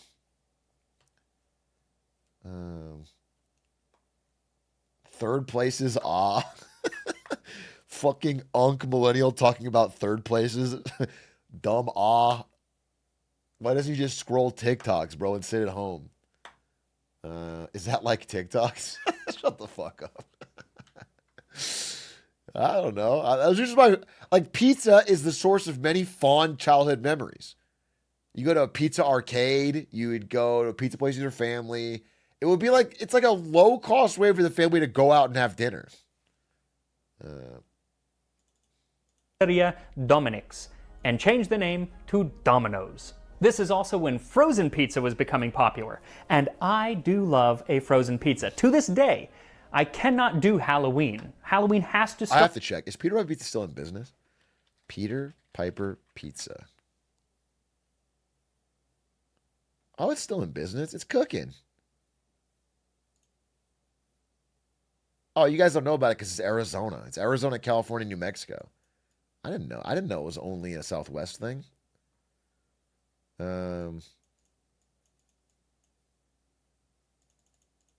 Interesting. Anyway, you know, it's like an arcade, pizza arcade, kind of like Chuck E. Cheese, I guess, but for older audience. With a Red Baron pizza. I do not know why, but every Halloween I eat myself an entire Red Baron pizza all by myself, just as I did when I was a little kid. I was a chubby kid. I was a big kid. I wore husky pants, but man, I do love a Red Baron pizza. I only do it once a year now, though. What's interesting is that back in Old Italy, pizza still hadn't really gotten out of Naples and a few other places like Sicily.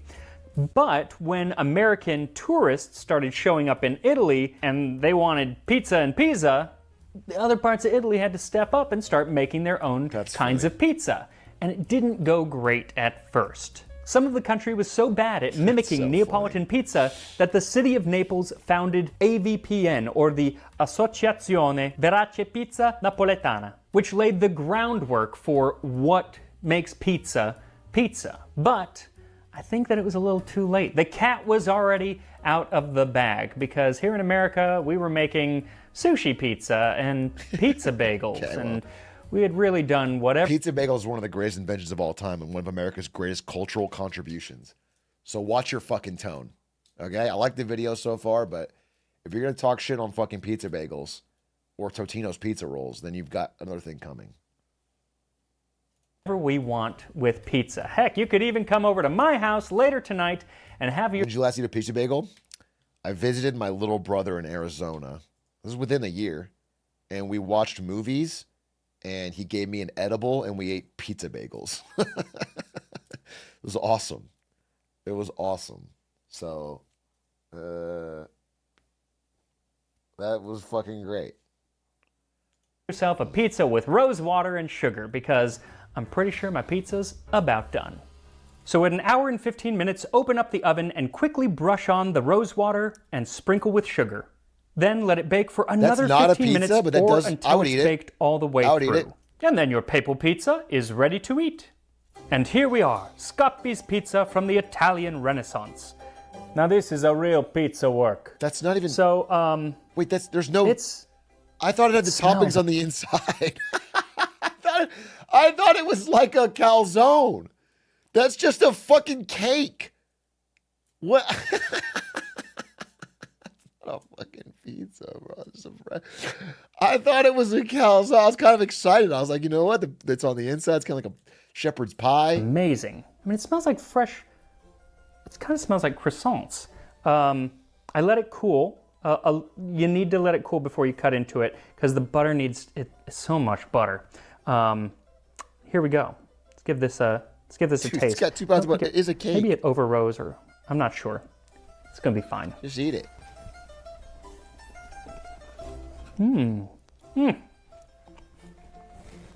That's delicious. It's not pizza. I mean, that's fantastic. The rose is so subtle. And just taste some of the top. The rose is so subtle. Okay, all right. I got enough out of this video. The history was kind of cool. I didn't know about Queen Margarita. I'll never forget that. That's kind of interesting. It has 2 pounds of butter. Of course, it's good. Hey. We did learn something. It followed the rules. We did learn something. It was a bit out of our norm, but we did learn something. What else can we learn? You skipped the whole history part? No, I got the good history part. I got the part that I cared about. Okay, let's scroll way down here and get some of the fresh stuff. Can we teach our moms to spot fake AI videos? That seems kind of funny, actually. That seems kind of funny. For boomers who are getting cooked on social media. Singapore's public housing is getting complicated. I don't like complexity in my geopolitics, okay? I need a good guy and a bad guy so that I can avoid nuance when I get a Reddit post.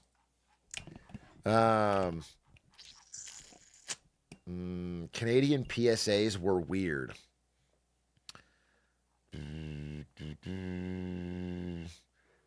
How this forgotten, creepy puppet show ended communism in Czechoslovakia.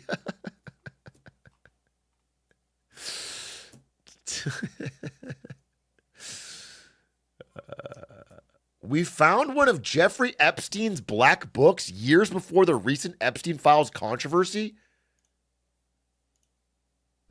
This is from Business Insider, and the first page is open to a highlighted Donald Trump and his address. I'll take a look. I'll take a look. But how could we have known? Do you know what I'm saying? If it actually comes out that Donald Trump and Epstein worked together, or if they were friends and Trump was part of the problem, how could we possibly have known? Do you know what I'm saying? It's been so kept under wraps. It's so secret. There's just no way you could. Donald Trump's phone number in Jeffrey Epstein's personal little black book from the 1990s. In 2021, Business Insider obtained an address book no one had ever seen before. Jeffrey Epstein got away with what he got away with because of who. Doing this little fucking cutesy intro for a book from a pedophile is crazy. It's like a little Pixar intro with the. It's this big. This is about like institutionalized pedophilia. It's just crazy. Jeffrey Epstein got away with what he got away with because of who was in his address book. Yeah, this is like a Wes Anderson.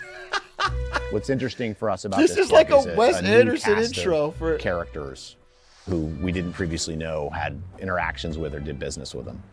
While the Trump administration says it won't disclose more files on Epstein, the older address book reminds us of Epstein's vast connections to prominent figures, including Melania Trump's best friend, Christopher Cuomo's wife, and an advisor in the first Trump administration. Our first thought was to just do whatever we could to verify that it was real. We've obtained a copy of an address book that we believe belonged to Jeffrey Epstein, and your name and contact information are listed in the book. I'm a reporter for Insider. I'm just calling everybody who's in this address book who has not previously been publicly associated with Jeffrey Epstein. We need to make sure it was a real artifact that really represented something about Jeffrey Epstein and his connections to people. The story is not one that sounds exactly believable. Someone dropped Jeffrey Epstein's. It would suck if you were like Jeffrey Epstein's dentist or something. And you get a call like that. If you were just address book in the 90s and now belongs to some guy you who were lives his on a farm in gardener or Vermont.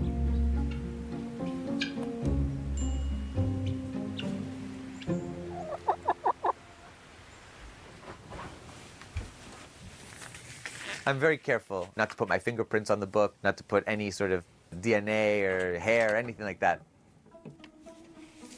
My name is Christopher Halali. Where should I look? I currently live on my wife's farm. As a student of national security issues, imperialism, I was fascinated by the Jeffrey Epstein case. There are names that are highlighted, and I think one of the most notable highlighted names is former President Donald Trump. Former president? When was this made? My name is Denise Ondeko. Is this old? When did you link me this? This came out 12 hours ago. This came out 12 hours ago. Why are they saying former President Donald Trump? Ta-da. Did you resign today? And I believe I found the book sometime in the 90s. Walking along Fifth Avenue, and I just noticed a small black book on the sidewalk. Does he know? So you're pretty sure that it was somewhere between 54? Yes, it could have been here. She found it on the sidewalk?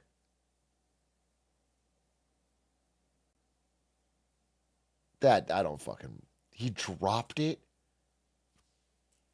You just found the Jeffrey Epstein's... Or there. We have spoken extensively with Denise, and we found her story to be credible. I saw the book, picked it up, glanced through it. Damn. It was filled with names like Kennedy, Rockefeller, Trump, etc. And it was like, whoa, this is bizarre. So I kept it for the New York City artifact that it was. Did you know who Jeffrey Epstein was at the time? No. When I rediscovered the book last year, it was like, holy, it's Jeffrey Epstein. A Manhattan billionaire arrested yesterday on federal sex trafficking charges. Accusations from indecent exposure to inappropriate touching to rape. I went to tips at New York Times. I sent something to Rachel Maddow. I just figured nobody was interested. Come the end of November, I really needed brakes for my car and I didn't have enough money. And I thought, what the hell? You Jeffrey Epstein, you paid for my brakes. So I put it on eBay. It was right there for everybody. That's so funny. Put it up on eBay. Dude, opening eBay, looking for the just Epstein list. To see, most people would think it's a fake or a forgery. I took the risk. When I received the book in the mail, my heart was nearly jumping out of my chest. I felt like Indiana Jones. It's a dark book. It's a book that I think has a lot of suffering behind it, a lot of pain, a lot of evil, some would say. I felt that it was important for people to see who Epstein knew and what sort of network of power was behind him. Right now, I'm packaging the book for forensic analysis. Okay. And handing it off to a team of journalists. If it comes back and it's not authentic, it's a pretty awesome forgery, I have to say. One of the moments in the public waking up to the magnitude of his crimes was the publication in 2015 of an address book belonging to Jeffrey Epstein. And what was stunning about Is that it the book? It contained the names of Donald Trump and Mick Jagger, Prince Andrew, Bill Clinton. And it sort of woke people up to the fact that this was a guy who had access to the halls of power. Obama? Our reporting also found It's a about different book, 220 new names that didn't appear in this other address book. If someone were to concoct a fake book to trick journalists, they would start by taking those names from the... I found it on the street. I was following Barack Obama's campaign down the street, and then he just passed by with a devious look in his eye, and then I find this list right on the floor. And in his handwriting, I see the words Donald J. Trump. I don't know. I don't know what to do. Their public little black book and putting them in this one. So we start by sort of correlating the names, and then we just started calling people in the book whose names have not been previously associated with Jeffrey Epstein. Hello? Hi, I'm trying to reach Elena Kayem. This is she. Hi, I'm calling for Suzanne Urcha. Would you be able to connect me with her? For who? I'm trying to reach Joan Severance. We don't currently represent Joan. The number you dialed is not in service. I'm trying to reach Michael Cutlip. This is he. Elena Barmakova. Who's calling? I'm working on a story about an address book That we believe belonged to Jeffrey Epstein. Do you mind if I'm recording this call? I do mind. Okay, give me 1 second. I haven't seen or spoken to Jeffrey since the late 90s. For them to say, yes, I knew him in the 90s, gives credence to the idea that the book is real. It's not the case that everybody who was in his address book was an enabler of Jeffrey Epstein. It's more adding to the body of knowledge to keep chipping away at the mystery. She was not interested in speaking. These are some of the prominent names we reached out to. None of them had ever been publicly associated with Epstein before. Suzanne Urcha, Melania Trump's best friend. She later married Woody Johnson, who now owns the New York Jets. Carl Icahn, special advisor to Donald Trump during his presidency. Christina Grieven, the wife of Christopher Cuomo. Jill Harth accused Donald Trump of sexual assault. Stephen Ratner led Barack Obama's efforts to resuscitate Detroit. Marty Peretz, longtime mentor to former Vice President Al Gore. Les Gelb was a legendary New York Times columnist. Sandy Warner was the chairman and CEO of JP Morgan until 2000. Billionaire John Katzimatidis, who told us that... Well, I mean, at the very least, it does seem like the book is authentic, right? There's just too many names with real numbers that they can call. How would a fake have all those? You know what? It's. I'm sure many of the people are just New York power people that happen to know Jeffrey Epstein through the circles. I think that's the realistic outcome. I don't think every one of them is part of the island pedophilia thing, but the book seems real. He offered Epstein a ride, and Epstein sent him a 3-foot bottle of champagne in thanks. And this just goes to show that in the 1990s, he was sort of cultivating a much larger orbit that we can see evidence later on. How you doing? Good, how are you? We also engaged the services of a forensic examiner who's familiar with authenticating documents. I was cautious because I didn't want to cross over into an area that the FBI was investigating. My name is Dennis Ryan, and I'm a forensic document examiner. Okay. I'm confident that the book is probably circa 1995 to 2000. One of the factors was the Gestetner imprint that's on the Velo bind. Their organization was certainly out of production by 1998 to 2000. It would be very difficult to make up a book with that imprint. The most important thing is the change in the area code. So here's Donald Trump's entry in the 1990s address book. You can see that his Palm Beach phone numbers feature a 407 area code. Now, if we look at Trump's entry in the address book from the early 2000s, you can see that he has the same phone numbers listed for Palm Beach, but with a different area code, 561, and that area code was introduced in 1996. Jeffrey Epstein is still such a mystery. Over a year after he's died.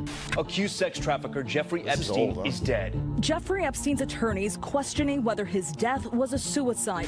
I think my biggest takeaway is that Epstein had an extremely large sphere of influence, and we're not even sure about the true extent of it. I think this book elaborates on that in a different era, a different time, and with some different people that we didn't know were a part of that circle that eventually became a part of the reason that Jeffrey Epstein could get away with raping and abusing women and girls. And I think it's important to keep in mind how power is able to avoid accountability. And the more we can remember what Epstein's actions represent, the more we can prevent people from escaping accountability now and in the future. Okay, just gonna say it. He sounds like a bad dude. Thanks for finally standing up against Jeffrey Epstein. That's actually so big of you. It is a hot take, but it's time to fucking say something.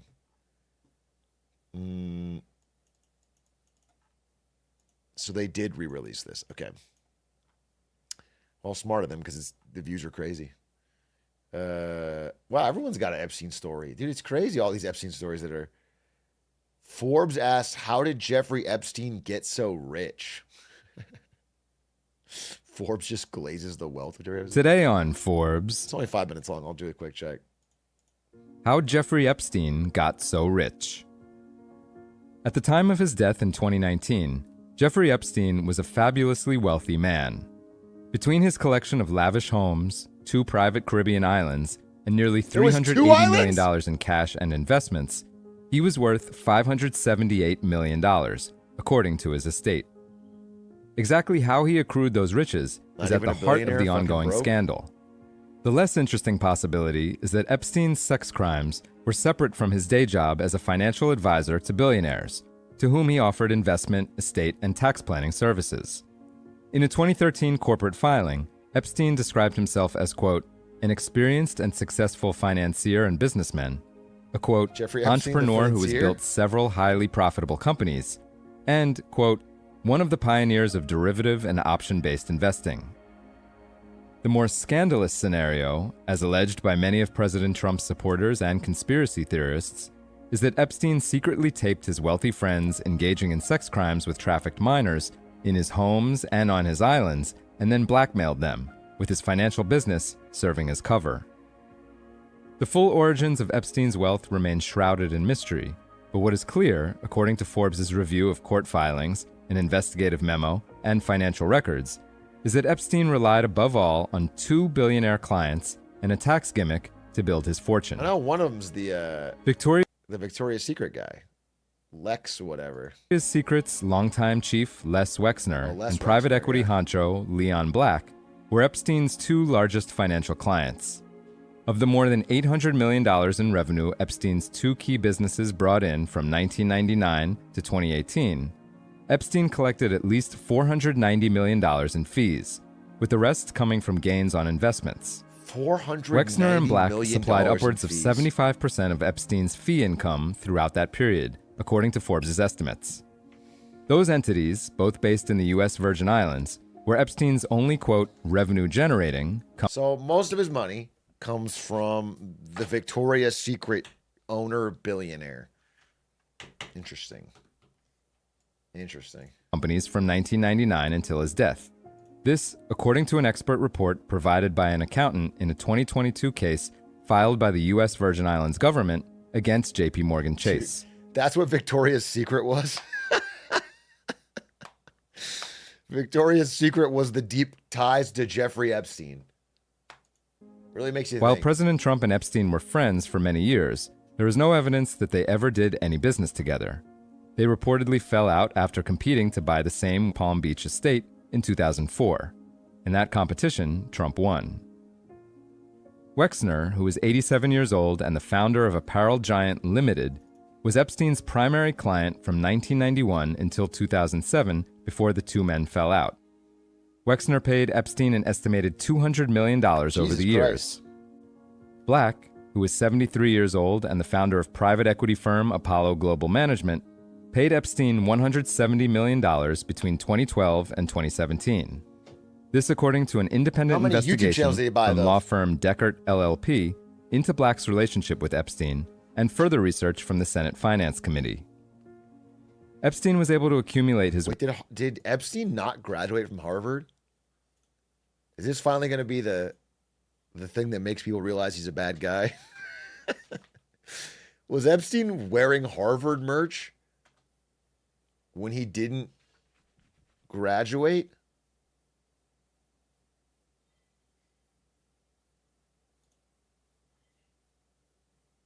He never graduated from anywhere. Wow, dude.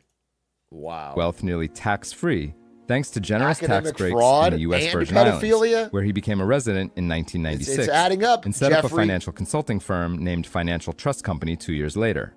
The same year, he spent nearly $8 million to buy Little St. James Island, which has since become known as Pedophile Island for its role in his sex trafficking ring.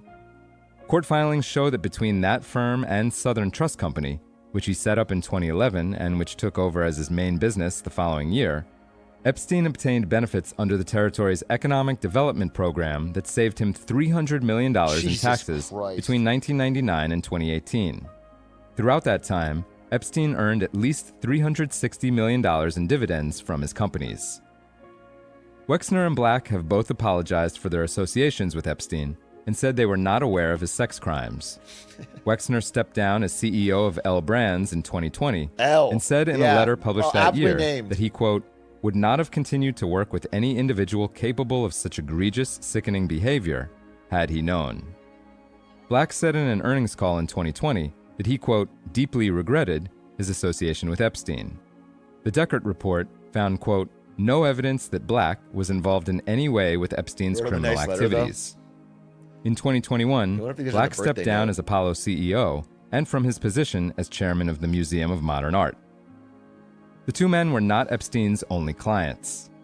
The full extent of Epstein's wealth and client list is still unknown, though further details may be public soon enough.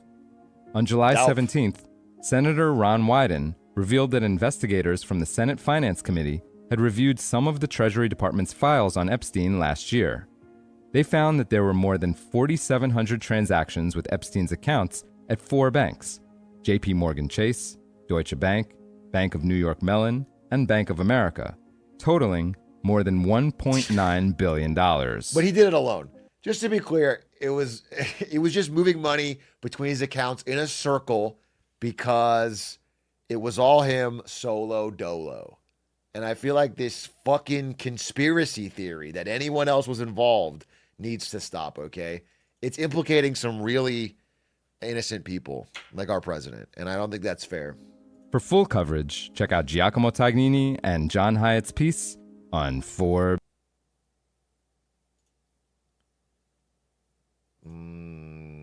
He just bought some Bitcoin.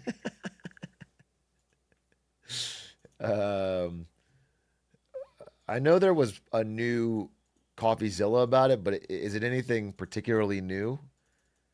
I mean, he's hitting the grind of daily Epstein videos, so I have to make sure there's anything particularly new. Not really? All right. I think I'll skip this one, but I do every third one, and then I feel like I get the whole story. All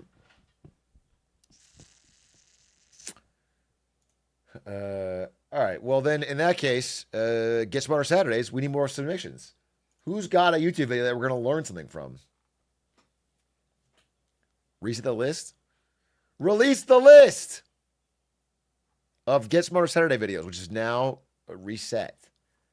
Dubai chocolate is a $20 lie. Everyone been talking about this Dubai chocolate. I kind of want to know if it's actually this is a good thumbnail. This is a very good thumbnail. It just it's every YouTube thing in one. It makes you want to click this big fucking red arrow. I can hardly avoid it.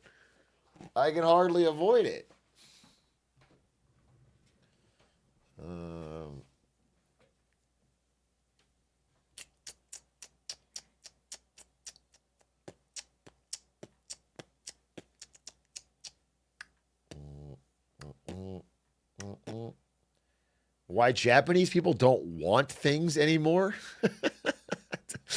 I don't trust any analysis that says this group of human beings no longer wants things.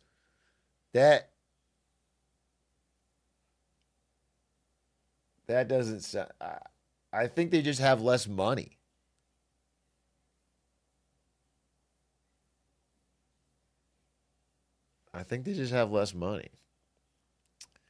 The Great Canadian Rat War. I mean, we could check it out. It has a decent number of... Yeah, I can see what he's Something peculiar is happening in Japan. It's been happening for a while. People there, especially young people, don't seem to want things anymore. They've stopped going for promotions at their jobs, preferring to simply go through the motion at the office. They've stopped pursuing hobbies, preferring simple routines or passive entertainment. Oh, no. They prefer renting over buying homes, public transport over buying cars, and they prefer to keep the money they saved as cash instead of investing into assets. Half of all marriages are either sexless or nearly sexless, and I probably don't need to tell you about the fertility rate, which is at an all-time low.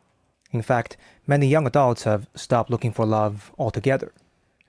I can tell people here still want something, and it's his fucking jaw, because you guys won't shut up about it. Everybody here just wants his fucking jaw.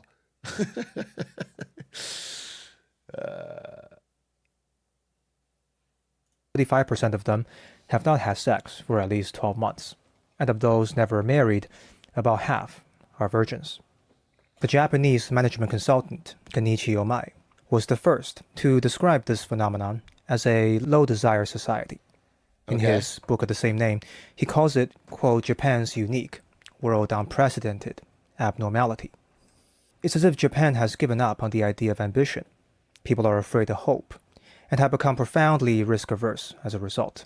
As Omai puts it, quote, in Japan, men and women, young and old, all suppress their desires and put money into savings to minimize anxiety, even if only slightly. To explain how Japan come to be this way, I need to tell you a story about the rise and fall of the Japanese economic empire and its aftermath, which lingers to this day. Our story begins at the end of... I like this guy, and I'm interested. But, high level, if this is too long, my assumption is it starts with Japan's massive real estate bubble in the late 80s, early 90s. Then that pops. Then they get 3 decades of lost decades with really stagnant growth. And during that time, people lose interest in investing and growing for the future because the pie's not growing. And everything is propped up, zombie company style, by Japan's endless government debt. And now, at the end of fucking history, nobody's...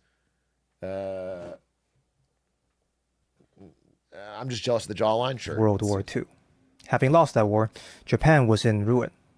Its cities devastated, its economy shattered, and its people amongst the poorest in the world. So few expected that Japan was about to pull off an economic miracle the like of which the world had never seen. Over the next few decades, the country would embark on a remarkable period of unbelievable economic growth, at a rate averaging about 10% per year. And both Japan and Germany did this after World War II. It's pretty incredible. The growth of just West Germany alone and Japan in that period is like astronomical. By its end, Japan had become the world's second largest economy, just behind the US, with many expecting it to soon overtake the US and become the most dominant economy in the world. Japan was anything but a low-desire society back then. It was vibrant and... I watched this video last night.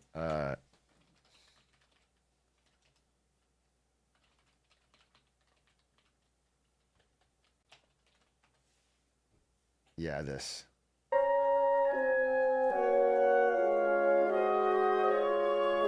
This is one of those YouTube counter things for biggest economies by GDP starting in 1600. That's just interesting to watch. But like watch after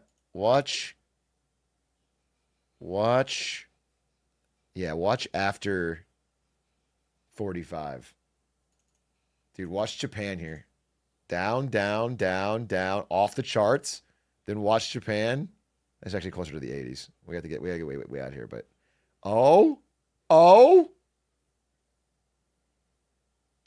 past Argentina. Past Canada. India, Italy, China.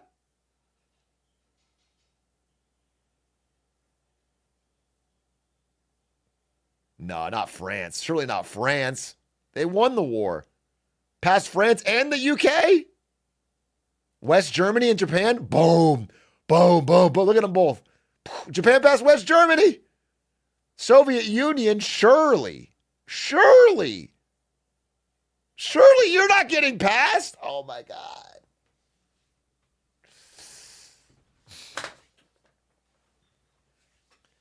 '80s, and then this is when it gets into fucking high gear, right here. Boom! Look at this. The late 80s. Rocket ship. Oh my God. Early 90s. And then Plaza Accords.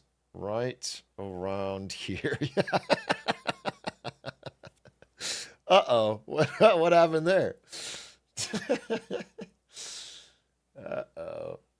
Uh-oh.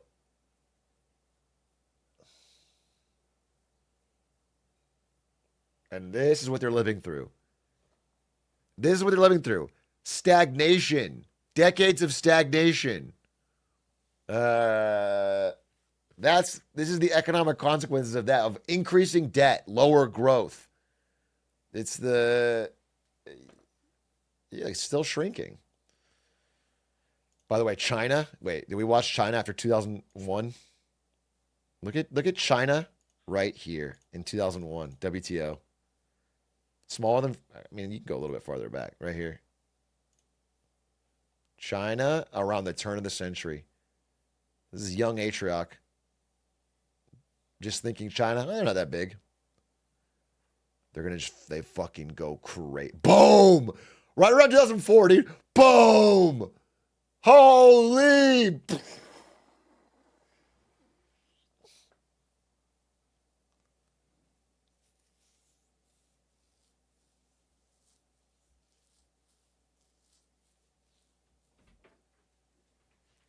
Yeah, unreal.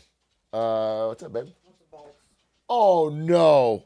Oh, what? I didn't know you were going to cook because I thought you were going out. Why would you think that? Well, now I have a pizza and meatballs. Well, I can eat them then. No, I want to eat them. They look delicious. They're way better than pizza. What pizza did you... Oh. I ordered I can't tell you what I ordered, but I ordered pizza because I watched a video on pizza and I got hungry. Well, that's very stupid. We have Stan's dog, by the way. This is Sophie. We're watching Sophie because Stans and Rochelle are gone. And she got the cone of shame. Dude, I can't believe Ari was making meatballs. I shouldn't have ordered this $30 pizza. All right, anyway, I want to watch this Japanese video. This guy seems like a Chad. Ambitious. I like how People he talks. dreamt big and worked hard. They aimed for the moon and some got there. The streets were packed with brand new cars, stores always crowded with people. The appetite for new experiences seemed endless. Everyone wanted to get ahead, buy homes, start families, and enjoy the good life. It seemed like the good time would never end, but all good things come to an end, and the end for Japan's golden years was near. The decades of rapid growth had become unsustainable, resulting in an asset bubble. For example, despite being 25 times smaller than the US in terms of land mass, Japan's total land value was worth more than that of the entire US, times 4. Tokyo's real estate value in particular had become so astronomical. Is he going to mention the classic line everyone talks about is that the Imperial Palace was worth more than all of California. The real estate in like 100 square meters around the Imperial Palace is worth more than... It's the classic line about Tokyo's real estate bubble. High that the Tokyo Imperial Palace, an area of just 3.4 square kilometers, were said to be worth more than all the real estate in California combined.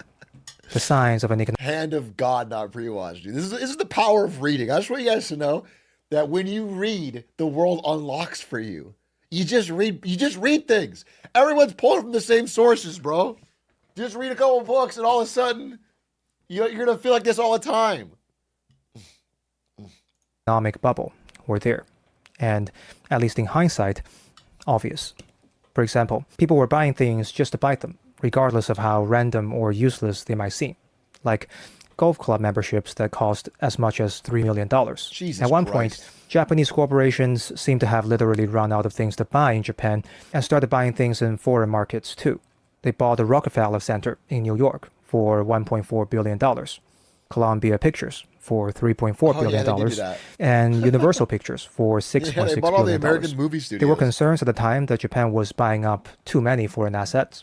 Some worried that Japan might one day buy up the entire US or the whole world. Perhaps Japanese investors had become accustomed to seeing prices going up that they stopped worrying about how much they cost today, expecting to always be able to sell it for more in the future. That was until that future came crashing down. In 1989, the Bank of Japan decided to raise interest rates sharply. There's no other country, right, who's experiencing huge debts with asset prices that constantly go up and everyone thinks they'll always go up in the future. There's nobody else that can learn a lesson from this. Japan is I guess what you're saying is Japan was stupid and no one else has made this mistake. Hoping it would keep the rampant asset speculation and inflation under control. It worked. Or rather, it worked too well. The asset bubble burst, causing a downward economic spiral. The crash started with the stock market in 1990, and the real estate market soon followed in 1991. Asset prices, which people assumed would keep rising, began to fall and kept falling. The stock market would go on to lose 80% of its value in the following decade, and the real estate market 70%. Businesses and banks, who had overextended themselves to acquire these assets, were left holding nothing but massive amounts of debt, and bankruptcies and layoffs soon followed.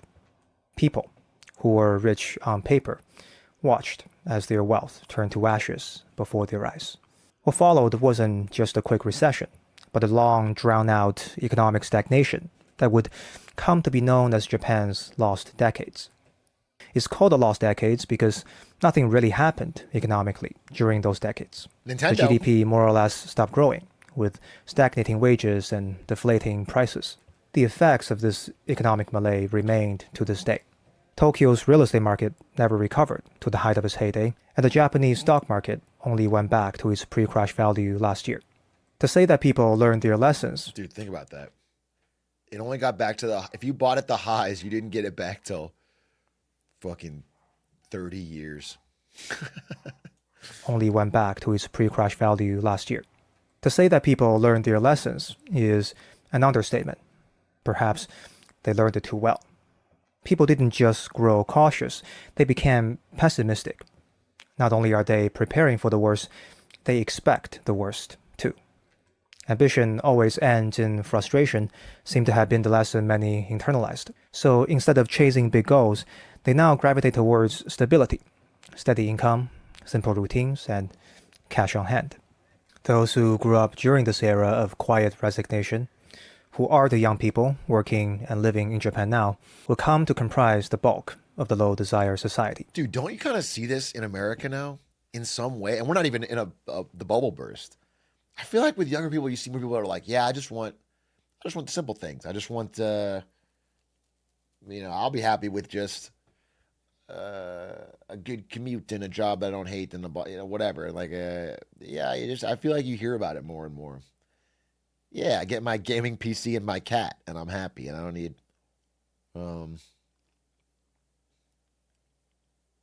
Yeah, I definitely feel like that. Then, counterpoint. I don't think that's a bad attitude to have. Maybe society-wide, there's problems. I think specifically when it crosses into the inability to get relationships or a family. I think that's the problem. And I think housing being so expensive makes that mindset impossible because you have to. But I think it's nuanced because there is some beauty in not having. I think one of the coolest things you can do is not be on the hedonic treadmill where any money you make immediately goes into being spent so you can get something new, so you can move up. Being happy with what you have is awesome because then you can actually get stability. Anyway, I like this guy's presentation style. These people never. This is the most non-YouTube video we've watched in a while. This guy's just talking. He's got videos that help explain his point, but it's not. I don't feel like he's constantly trying to trick my brain into watching more, which makes me like it more. He's just speaking clearly, and it's a little slow paced. I understand if your brain is completely rotted out of your skull, but it's not boring. It's interesting stuff, and I appreciate his authenticity. Very experienced the bullet train pace of rising living standards their parents did. Instead, they've grown accustomed to stagnation, nice jaw. Where the absence of progress is the norm. They know about the massive layoffs and bankruptcies from giant corporations that once looked too big to fail, and understood job security to be illusory. Wages stay the same anyway, so why work that hard? Prices remain low anyway, so why buy assets? Fortunately, low prices also mean that things are cheap. Rent is low enough, and the Japanese public transport works. He's going to talk about it. This is the problem. This is what all my videos about Japan are about, which is this stagnation system sucks, but it works as long as prices of things stay low. As long as you don't have inflation. Once you get inflation, the whole thing breaks and people go from being I don't care, to angry. So it's funny because I think they're actually past this I don't want things phase. I think they're in the angry phase. They're in like the I can no longer afford shit, and now we're... Food is affordable, well, except rice. That's a long story for a different day, but for the most part, the cost of living is conveniently affordable in the never-ending array of 100 yen shops and convenience stores. This allows people to get by with even a modest income. So before long, people start thinking, let's just keep our heads down and we'll survive. Don't try anything bold. Live below our means and save what we can. Walk carefully through life so that we may arrive safely at death. Now I'm noticing that this might start to sound a bit depressing. It would seem that there is something wrong with a low desire society, that it's a problem that needs to be fixed. But is it a problem, really? And if it is a problem, whose problem is it? Now, first of all, from the perspective of the economy, low desire society is indeed a problem. In fact, the book Omaya wrote about low desire society is largely a book about the Japanese economy. Low desire society is an economic problem because desire lies at the root of any economic systems. Everything that happens in an economy, from the money invested to the employees hired, to the products built in factories and sold in stores, everything happens for the purpose of fulfilling people's desires. So if people stop having desires, the entire economic machinery will grind to a halt. After all, why have an economy at all if no one wants anything anymore? As such, to be a low desire society is to have an underperforming economy. And the data reflects this. Japan's real GDP per capita has been growing at an average rate of 0.7% per year since the crash of the 1990s, a fraction of what it was before the crash and one of the lowest amongst all G7 nations. As such, low desire society has been a thorny problem for Japanese politicians and policymakers who were elected to manage the economy and re-elected based on how well they did. They've been struggling to fix this for decades, and I don't blame them. They have on their hands an economy notorious for being uniquely difficult to manage. The Nobel Prize-winning economist Simon Kuznets once said that there are... Is this 4 type of countries? Argentina, Japan, and everyone else? Fuck, I could have called this one too. I could have called this before the fucking first line came up, dude.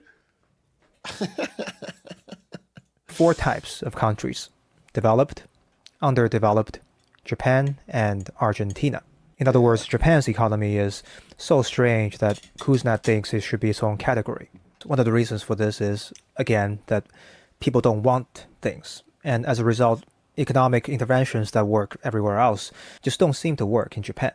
You see, most ways to boost GDP involve injecting money into an economy in one way or another to stimulate its activities. That works because when you give money to people, they spend it or invest it, as one does with one's money. That in turn boosts economic activities and some inflation. But when you give money to... I feel like Uma Musume must have saved Japan's economy though, right? All the money that you fucks are spending on those horses has got to be flowing into their coffers and turning this whole thing around. To Japanese people, they don't buy anything because they don't want anything. They don't invest it either because they are risk averse. So they mostly end up saving it as cash. In other words, when you inject money into the Japanese economy, it just disappears, like the darkness at dawn. Like the darkness at dawn. Okay, so low desire society is a problem for the economy and a pain in the ass for the politicians. But let's take a break from the abstraction of economy and politics for a moment. Let's get real for a bit. Let's get real. And talk about people. By people, I mean those real individuals who live and work in Japan today. Modern economic and political systems are, at least on paper, meant to serve the people, after all. Yeah. So how does this low desire phenomenon impact the people? Is it a problem for them?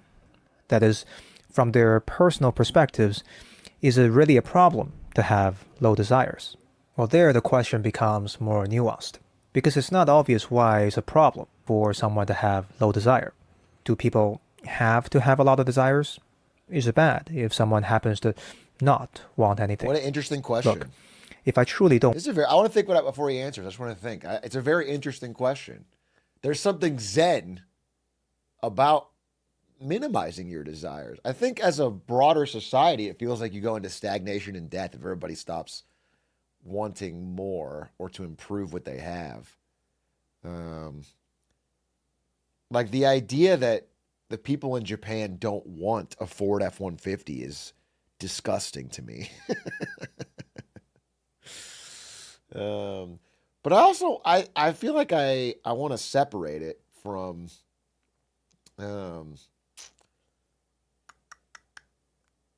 you know, I think it's a reverse problem. It's not like they suddenly don't want the things, they can't afford them. They can't, like if they could afford them, their desire would instantly change. You know? It's like it only exists because they can't have it. So you have to, your philosophy comes afterwards. Want anything. And I'm just sitting here, chilling upon this chair, in a state of perfect comfort and contentment within my own skin. I can't see how anyone can convince me that I have a problem. Quite the contrary, what I have looks like the complete absence of problems. In fact, it seems that I would only start to have problems when I begin to want things I don't have, where the unfulfilled desires begin to induce suffering. So am I saying that having low desire is not a problem, rather it is having desire that is the problem? This is Buddhism, yeah. Well, I'm not sure I'm the one saying that, but Buddha might have said something like that a few thousand years ago. My friends, we have stumbled upon an age-old paradox in many schools of spiritual and philosophical discourse. Honestly, I just think me and this guy are fucking on this. I like this guy. I straight up like this guy. I feel like me and this guy reads the same shit. I would hang out. Me and this guy would have a fucking nerdy ass conversation over beers. It would be awesome. Just two bad bitches agreeing with each other. Bro, reach out. Let's hang out. Asian Atrioc? The question of how to live a fulfilling life. Because there seems to be two contradictory ways to do it. You can either get what you want, or you can want what you have. To put it another way, you can either fulfill your desires, or you can lower your desires. And in many ancient teachings, having low desire is not only not a bad thing, but often viewed as a virtue. There is the famous story of Socrates, for instance. He went window shopping in the Athenian marketplace one day and looked at all the beautiful items on display that people could buy and said, "Wow, isn't it great? Look at all this shit that I don't want." Or the more academic translation, "How many things I can do without."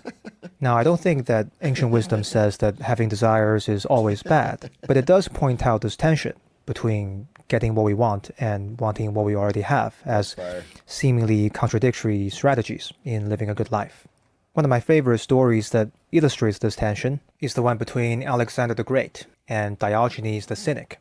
Alexander the Great is, of course, one of the champions of having a lot of desires and getting them fulfilled. He's won wars and conquered kingdoms and gone down in history as one of his most famous high achievers. Diogenes, on the other hand, was a minimalist philosopher who lived in absolute austerity. He was basically homeless and slept in a barrel. It was said that he once had a cup that he used to drink water. Then he saw a child drinking water with his hand, so he realized that even the cup was unnecessary and got rid of the cup. So the meeting between these two characters was bound to be interesting. When Alexander went to see Diogenes, Diogenes was lying on the ground, bathing in the sun. Alexander stood in front of him and said, "Bro, I am Alexander, king of Macedon. Wise Diogenes, name your desire. If it's within my power, I'd be happy to grant it to you." Diogenes looked up and replied, "Dude, that's great. In that case, could you stand a bit to the side because you're blocking my sun?" Now the question is, who is better? Yeah, we watched the Is video it better with to be Alexander, who had big goals and through the disciplined application of his efforts and intelligence achieved them? Or is it better to be Diogenes, who simply skipped all that and was happy and content exactly as he was? Now, to be fair, Alexander and Diogenes... Is it better to be Alexander the Great or Diogenes, the guy who slept in dog piss? Maybe. I don't know. do seem to represent the two extremes of a spectrum. One is a massive overachiever, and the other is a complete non-achiever. So maybe the answer to our question lies somewhere in the middle. a healthy medium where one does have some desires and work hard, but also have some semblance of work-life balance. Now, that answer sounds sort of right, but it's not my favorite answer. For one, it doesn't fully answer the question. If there's a healthy medium, where is that medium exactly? In other words, how much desire is... I get what your point, but also, like, we don't need to figure out the exact medium to know that Japan, which is in a birth crisis and is going to, like, disappear in 2 generations, economic stagnation that is leading to reduced quality of life every year. People are poorer than their parents. You know, like, clearly this isn't it. Is the optimal amount of desire to have? The answer is not very specific in this regard, so it's a little lazy, I think. And secondly, it implies that amount is the key to our question. But is amount really the center of the bullseye here? Now, there's another answer that I prefer, and that answer lies in the ending of our story between Alexander and Diogenes. Apparently, the conversation with Diogenes blew Alexander's mind. So, as he was leaving, he was in a pensive mood. While his men were making fun of Diogenes and telling Alexander that he shouldn't take Diogenes seriously, Alexander said, "If I weren't Alexander, I would like to be Diogenes." Some people interpret this as Alexander being envious of Diogenes, but I think it's deeper than that. If you look at what Alexander actually said, he didn't say, "Bruh, I wish I could be Diogenes." He said, "If I weren't Alexander, I'd like to be Diogenes." In other words, it implies a lack of choice to some degree, in that Alexander couldn't be Diogenes even if he wanted to, because he was, in fact, Alexander. It points to an interesting fact of life, that in the end, we're all condemned to be ourselves. Ooh. We can resist that fact all we want. We might not like ourselves. We can refuse to accept ourselves. We can disown or hate ourselves.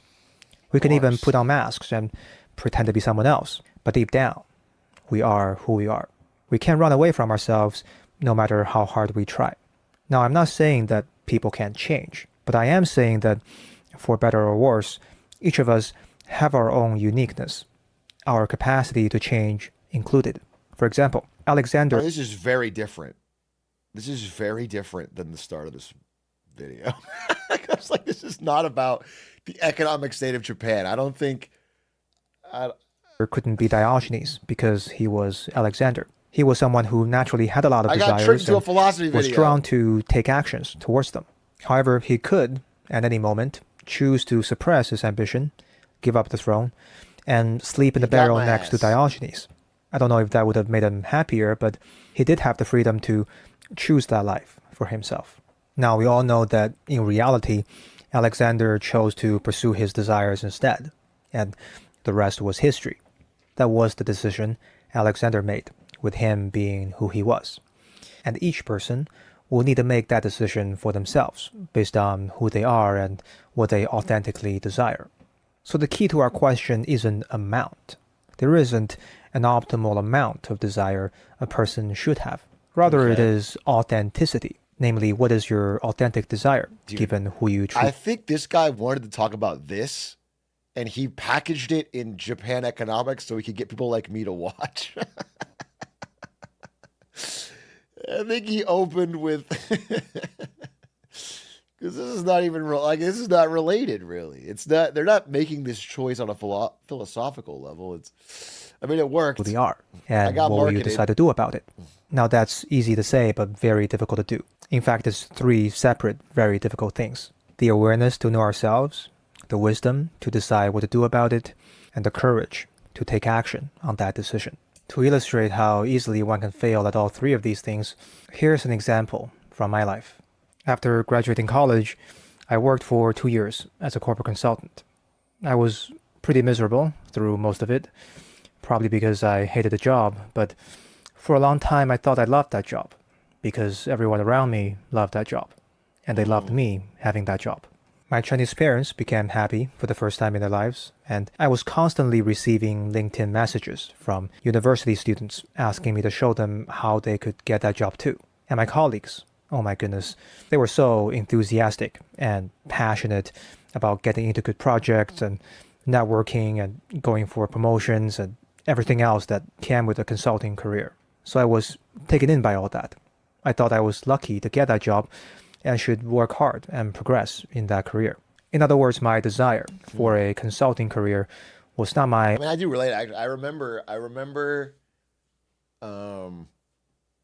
I've told this story, but like, this is like 3 or 4 years into my time at Twitch.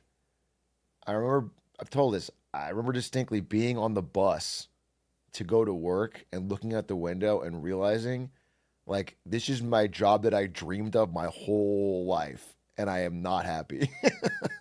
I had that exact thing. I'm like, I'm not happy. I'm not enjoying this. And like, I'm dreading it, and and I remember having that distinct feeling. And it led to me leaving Twitch. I went to NVIDIA because I was like, but I think that was more to do less with, people would be like, that's any job. I think it was specifically with how horribly Twitch was managed. It was a company where you really felt like you had no opportunity to do good work. You had to just play a game with somebody's favor. Authentic desire. It was not my desire, really. Rather, it was conditioned into me by my social environment. And the closer I got towards this fake desire, the further away I drifted from my authentic desires. Stephen Pressfield calls this the shadow career, where you work in a career that you don't care about to avoid working on what you do care about. Now, it took me a long time and a great deal of needless misery to see that. It took me even longer to come to the decision to quit my job, and longer still to work up the courage to actually do it. All this is to say that given how malleable we are to our social programming, we're quite capable of being very confused about what we genuinely want, let alone knowing what to do about it and actually doing something about it. Now, what this means about the low desire society phenomenon is that whether it is a problem for an individual comes down to whether their low desire is authentic. For example, there are people who have low desire because that's who they genuinely are. They are like Diogenes, who have seen through the social programming that tries to keep them tied down to the culture of endless consumerism and decided not to be a part of it. They refuse to keep up with the Joneses and are genuinely content in the absence of incessant wants and needs. To these people, having low desire is not a problem. In fact, we have much to learn from them. All power to them, as far as I'm concerned, and politicians should stop bothering these people with their economic interventions, because asking these people to have more desire in order to boost the economy would be futile and annoying. But there's another category of low desire individuals. I just agree with it. I just don't agree, actually. I think the whole thing's backwards. I don't think Japanese people fundamentally changed their DNA between the 80s and the 2000s. They didn't suddenly become different human beings that are more widespread, hardcore Buddhists against desire. That certain human beings, I'm sure, have less desires and they're more happy outside of the system. But that's, as a society-wide thing, it's only in response. These people do have low desire is indeed a problem. Insofar as politicians might want to do something productive, these are the people they should try to help. But politics aside, this is first and foremost a personal problem, because ultimately, only we can be the one to put our own feet in front of one another towards our own unique journeys. People may... Yeah, I disagree. I don't think it's first and foremost a personal problem. That's a good way to look at it from a personal standpoint, I guess, but that's not...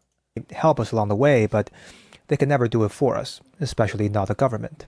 So I hope that those who are shunning their dreams find the courage to take their first step and keep walking.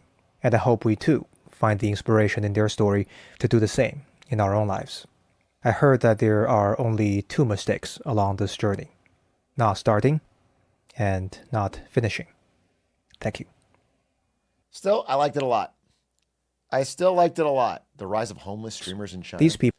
I still liked it a lot. Cool YouTuber. And he's probably got a 10-part series on mewing if you want to get a jawline like his. He's only got 39K subs, and I did like the video. I'm going to hit a sub button here. subscribed.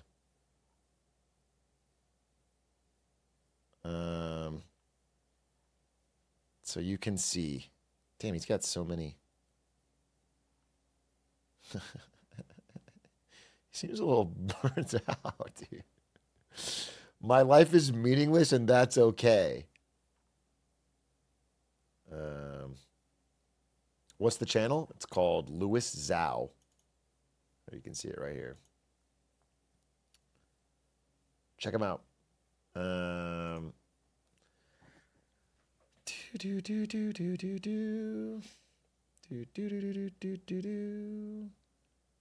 clickbaited me, but it was good. It was interesting. I don't know. I can't always hear a person talk authentically. Hathor broke the deadlift world record? Dude, I didn't know he still competed after I beat his ass during Bros vs. Pros. Hi guys, and welcome back to Lifting Vault, and today I want to talk about Hafthor Björnsson, because today was the day that he was supposed to go for a deadlift world record, and I already showed you his opener of 430 kilograms, and after that he went for 470, which also went smooth, and of course... This is the weakest Atrioc chatter. This is... Any one of you could do this easily. Like light work. It's crazy to think he thinks this is impressive.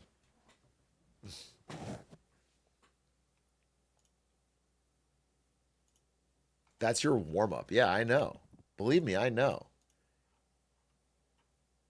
Believe me, I know. All right. Hotels are abandoning minibars? Good. We've all been there. That sounds kind of interesting, actually. Hotels are abandoning minibars, but let me get a slice of pizza. I already ate the meatballs, but my fat ass can eat some pizza, dude. I'm hungry.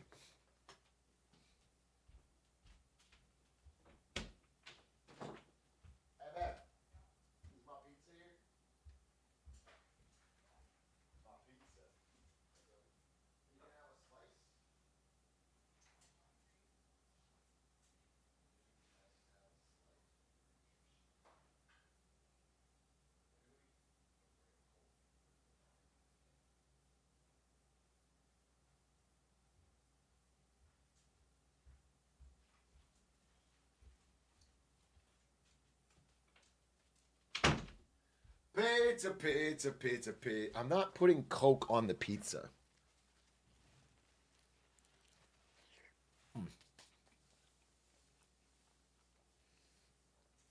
Is pizza code for that good pee?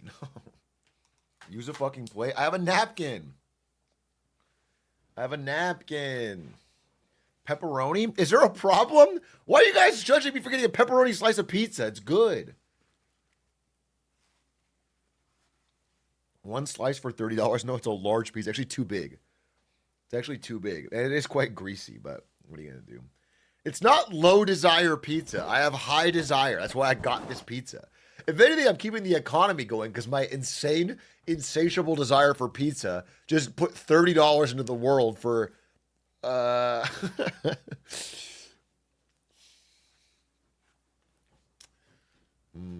it authentic desire? I don't know what Buddha would say. Countless hours of traveling, arriving at a hotel at odd hours, tired, hungry, and tempted by the ultimate convenience the hotel has to offer. Have any of you guys ever cracked for the minibar? Have you ever cracked? Because you know it's fucking expensive. Once, we'll push you over the edge. Never? You've never cracked? We aren't in the 1%, bro. I mean, my time I cracked was before I had any money. Like the time I remember cracking the most, when the bill was very frustrating, was when Stans and I and a few other gaming nerds from ASU who had no cash, we road tripped to Vegas for IPL 5. There's a big esports tournament, and we got drunk. And I remember I cracked, and I had it was like a Pringles can, and I had some drinks from the minibar. And I had the whole thing, and then the bill was so fucking big And yeah, it was like $40. And I was so mad, and I felt like an idiot, and I actually needed that money, so it was like, yeah, it's bad. That's the memory I have of cracking. I'm sure I've done it since then, since I've had money, or I was on a corporate hotel, but that was the one that I remember. I went on a trip with friends, and my friend yoinked a water bottle from her hotel mini fridge without telling us, and we got so mad. That's such a fucked up thing to do. People do that. Do. Like, they go to someone else's hotel room and they grab the mini fridge drinks, thinking like, whatever. But it's like, what you're doing is you're stealing money from your friend, like a lot. Offer the minibar. It's a Clancy move. Dan Clancy used to do this, actually. Like, if you invite Dan Clancy over to your hotel room, he'll crack open the Red Bull in the minibar. He's like, this is for everybody, right? It's a classic Dan Clancy. But a can of soda, a bag of stale chips, and a candy bar at 3 a.m. adds up. In fact, it costs about 80% to 400% more than what you paid for at the store. You wanted it, and then you see the bill 2 days later. When initially the minibar was put in rooms, it was a novelty. And then it sort of devolved into an annoyance. And minibars got the sort of the comedic punchline of being undersized and overpriced. But the sentiment around minibars wasn't always negative. In its heyday, minibars were often paired with the feeling of luxury and the allure of traveling. But the convenience factor wore off, becoming a hassle for guests and an even bigger hassle for hotels. Traditional minibar operation would never be profitable. They would always lose money. It is seen to be one of the worst operations at the retail level. Operational costs climbed, theft was rampant, food spoiled, and guest preferences shifted. CNBC looked at why the once essential... Wait, I'm sorry. Why the fuck is it not profitable to sell fucking a can of stale Pringles for $15? And how do you steal from it without getting charged? Oh, maybe they spoil? I see what you're saying. That's so crazy, but yeah, I guess. If enough food spoils because nobody does it. That's wild, became obsolete. Stocking it? I'm just surprised. That markup seems like it's impossible. The minibar to didn't go global until 1974, when a Hilton hotel in Hong Kong started stocking its in-room fridges with tiny liquor bottles, inspired by airlines. Then comes cocktail time, offered with the compliments of your host airline. Drink sales soared 500% that year, boosting Hilton's overall revenue by 5%. The concept quickly spread worldwide. Soon, minibars expanded beyond alcohol, adding sodas, snacks, and candy. Hilton even standardized offerings so guests could expect the same selections no matter where they stayed. Guests that travel want to see items that they would find in their own fridge at home. That's why when you have Coke items or M&Ms would always be a bit more profitable. In the early days, operations were simple. Guests or hotel staff would make note of what the guests had taken. As hotels began to fill each room with minibars, the amenity became a burden. By the early aughts, some chains began phasing out the minibar altogether, citing rising operational costs and declining usage as primary drivers. But besides the financial losses, the logistical nightmare of constantly checking and restocking proved to be a strain on hotels. The one factor that led to the demise of the fully stocked minibar, and that's rising labor cost and the cost replenishing. I heard you could take a minibar vodka, drink it, and fill it with water and put it back in and they wouldn't charge you. I've never done this, but like, does that actually work, or they got around that?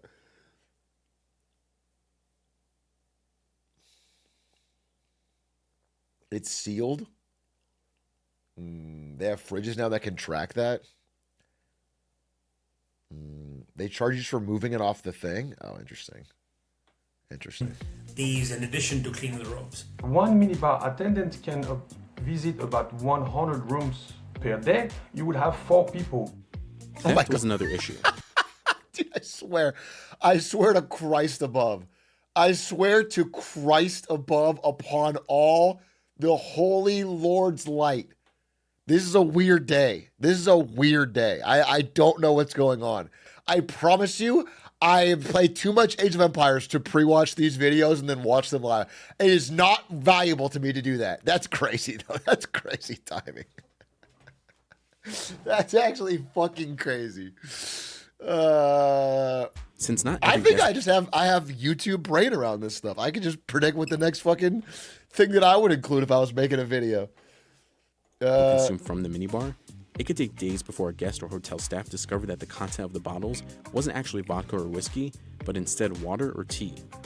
Guests would dispute all charges, contributing to a time-consuming and costly headache. Oh For yeah, you years, just dispute it. One of Marriott's largest locations in Times Square had 8 full-time staffers, working its 150 minibars. But by 2004, that location removed all of them. Yeah, and then next, all my chat members won the lottery. And CNBC reported on it in this video. And they all made huge stacks. The proliferation of smart minibars was an effort to improve efficiency. Nowadays it's much easier, everything is online, and you would know where to go to visit those rooms to refill those items, instead of going to visit every single room in the hotel. Bartek is one of the leaders in smart minibars. The company works with 1,400 hotels worldwide. Majority of them minibars. are luxury and high-end properties. Only about 1 in 3 guests use a minibar if available to them. That's way The higher average than I daily thought. Transaction is $12. That's way So higher for a than I hotel with thought. 100 1 in rooms, 3? Roughly 33 of them generate about $400 in revenue on a daily basis. Despite their I thought it'd be like modest 1 in usage, 30. automated minibars pay themselves in 9 to 18 months and typically last up to a decade. Today, manually operated minibars are pretty much obsolete. Agario believes they're underused in mid-scale hotels because the value customer can't justify spending at the minibar. The average daily rate is the most important factor. For example, if the room rate was $75 per night, it's unlikely you would purchase a $5 Coke. Between 2007 and 2012, minibar revenues at hotels dropped by 28%, while hotel lounge bars... All right, wait, let's skip out of that. I think we get the theme here. This brings into... people are talking about how Vegas is dead right now. Have you seen this? Vegas...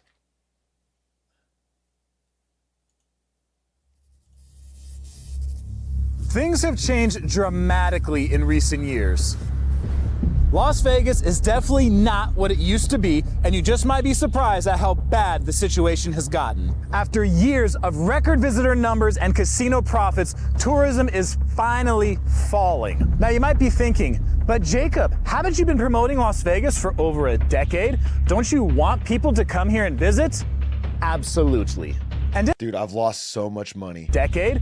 Don't you? Right here. this area at the Earl of Sandwich, bro. I've lost so much money in this very casino room, and then I go to that Earl of Sandwich. This is such a familiar screenshot for me. Damn. Want people to come here and visit? Absolutely. And in that time, I have developed a reputation for telling people about both the good and the bad about the place that I love. We're gonna dive into this disaster that has hit Las Vegas, but don't worry, because I'm also gonna show you how you can benefit from this mess. Hates Umamusume and play slots. I don't play slots, bro. It's like right next to the craps table. I've played craps and lost money, and then I go to the Earl of Sandwich and I get a big sandwich to feel better. One of the Las Vegas Strip's most beloved cheap food spots closed forever in 2024. For years, this... Dude, do you think Vegas is going to adapt to Gen Z consumers by adding, like, gotcha games? Like, you show up at the fucking Bellagio and you can bet on horse girls. They add Waifu Vegas. Dude, can you imagine a whole casino themed around anime waifus? They might print cash.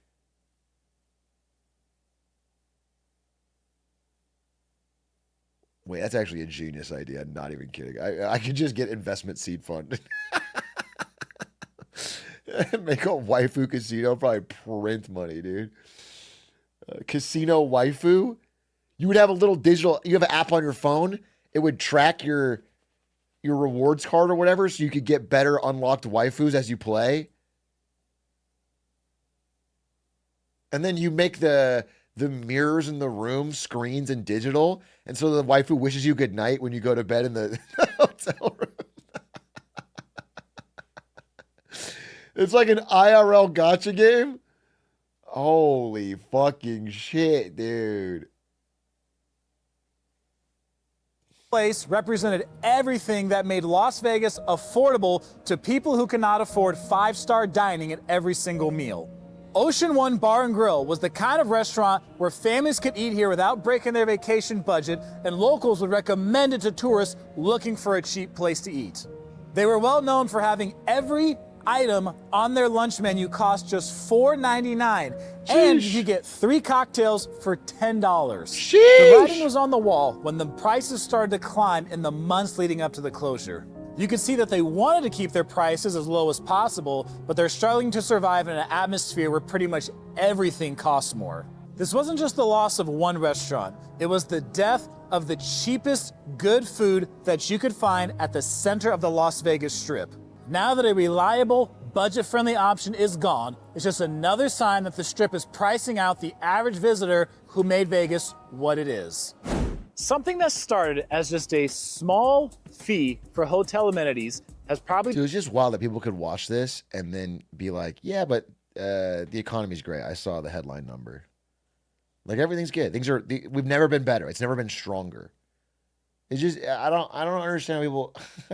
I don't understand people that still believe that at all. There's no...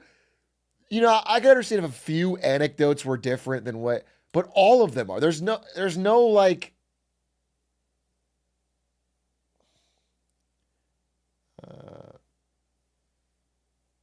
become the most hated aspect of visiting Las Vegas today.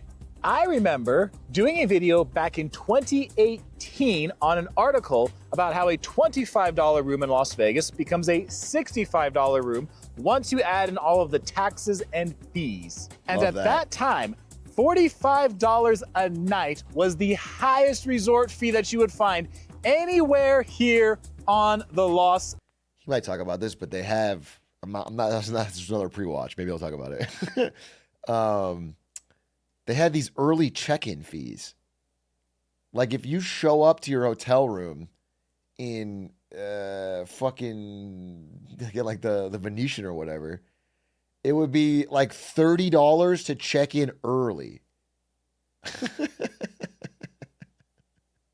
Literally the next thing he says, nah, no way. Vegas Strip. So, you know, in the future, who knows where resort fees will go, where they're headed. I think as long as the economy's doing well, these places will continue to charge. If they can if they can increase it and people are going to pay it, they're going to charge it. You know, they're going to be doing that to make as much money as they can. Well, fast forward to today, baby, and you know what we have right now on the Strip? We have over 30 individual hotels who charge $50 to $55 for the resort fee per night. So now it's more like... The idea of a resort fee is so fucking stupid. I'm paying for a room in your hotel. You don't get to add a hotel fee on top. Just charge me the number you're going to charge me. The idea of splitting the bill into two different things and calling one of them a fee is so fucking stupid. It's like if I buy a pizza. Well, the pizza's only $1, but there's a $19 pizza fee.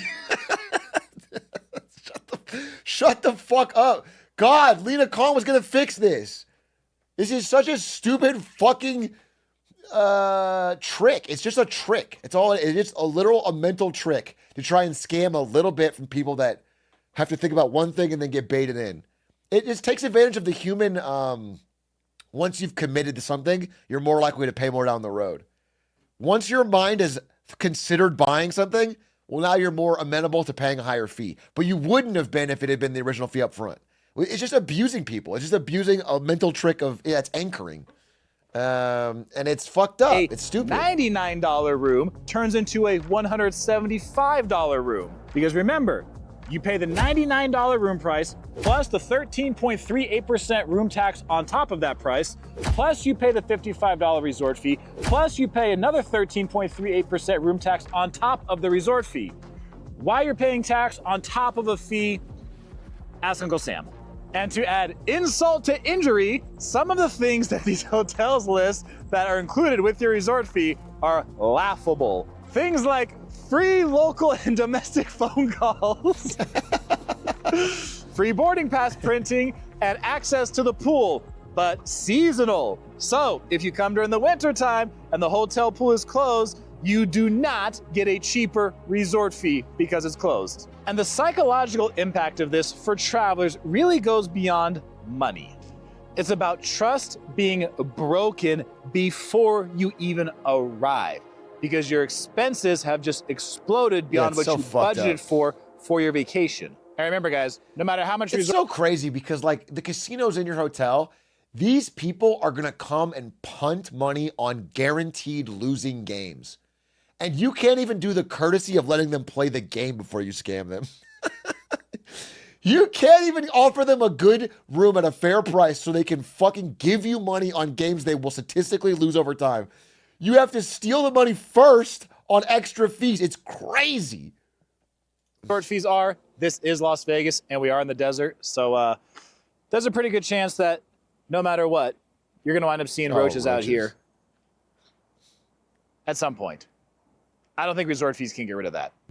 For years, Vegas restaurants have added an extra 4 to 5% fee onto your food bill that most people don't even notice. And a big reason people don't notice is because the way it's displayed sometimes is kind of sneaky. So if you're gonna eat here at the center strip at a place like Alexa's, they have the menu here posted outside, you can see, but the glass is obviously a little dirty, but you gotta look down here at an angle to see where it says concession fee of 4.9% added to all checks. So if you look through the dirt and at an angle at the tiny print at the bottom, you can find it before you actually go inside and order your food. The good news about this— good, because I was baited in by the $26 fucking pizza. At the bottom, you can find it before you actually go inside and order your food. The good news about this, though, is every person I've ever heard that has asked a restaurant to remove the CNF fee has had it removed because it adds zero extra value to your meal. Yeah, I just got a $30 pizza, but I had it delivered. Okay, so it's different. It's different. I got a $30 pizza that was delivered to my door, all right? Are they bringing that to my door, or do I have to go to them? And they have a fee. So it's hard for them to actually justify keeping it on your bill. These charges have become so common that experienced Vegas visitors now scan every receipt like they're investigating a crime scene. What makes this particularly annoying is how these fees are presented as legitimate business costs when they're really just profit boosters designed to inflate your bill. The practice is spread throughout the industry because most customers either don't notice the extra charges or don't have the energy to complain about them. You're already tired from walking around Vegas all day, and the last thing you want is a confrontation with restaurant staff over mysterious fees. Some people just— It's fucked up. I literally think one of the best things, a simple fucking thing that the FTC could do, or the government, or the DOJ, whatever, is just a mandatory pricing authenticity. I don't know what the word is. The price truth. Whatever it is, just you have to advertise the price that you are offering. Whatever you end up paying is what has to be on the thing. No hidden fees, price transparency, whatever it is. Just a fucking upfront delivery of costs so the customer can make a rational choice. That alone, even if the prices didn't get lowered, that alone would help so much because people would just choose to go elsewhere much earlier and easier. And then when they do that, you'd have to lower your prices. But this is all based around psychological scamming.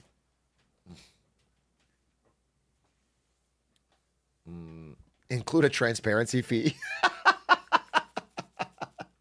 They add on a transparency fee as a cost of keeping up with all this transparency. Choose to say, forget it. CNF charges, service fees, COVID recovery fees, and quote-unquote restaurant fees can add 4 to 5% to your meal cost on top of expected tips and taxes. I'm in a restaurant. The really crazy the thing fee is the food cost. The restaurant fee in a restaurant is so fucking stupid. It's so stupid. Every time I've heard of someone asking to have this fee get waived if you ask the manager, is that they do, because they add zero actual value to your dining experience. But restaurants count on customers either overlooking, being too shy, or too tired to question these charges. Dude, I didn't know you could get it removed by asking. That's fucking crazy. Hey, the more you learn. So they keep adding them to every bill and hoping that no one notices. If you've been visiting Las Vegas for years, you've probably noticed a change that's gradually taking place across many casino floors. There used to be Dude, it's literally systemized turning everyone into Karens. Everyone has to become a Karen to survive. That's crazy. That's fucking crazy. What a demoralizing thought. If you aren't an asshole enough to do it, we're going to constantly abuse you. Plenty of table games like blackjack and craps all over the place. But as the years have progressed, those table games have been removed and they have been replaced by seemingly endless banks of more. Dude, the other thing they did that's so fucked up is they added a 000 to roulette. I saw this on my last trip to Vegas. A third zero. If you don't understand how, if you're not a gambler, how disgusting that is. You know, in Europe, they have 1 0, and that makes the odds still in their favor. Then we added 2, and it's been the standard in America for a long time to have 2 zeros. Fine. They added a fucking third one. They added a third 3 0. Let me show you.